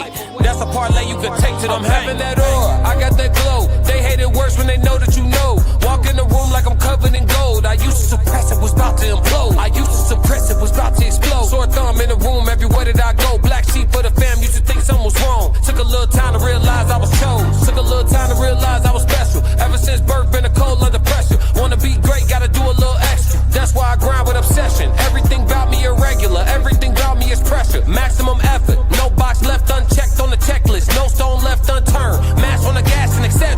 Or farming hoe, I'm up in rank. Step in the room, they paved the way. I get treated like a milli tank. Southpaw like I'm really tank. I do things that they really can't.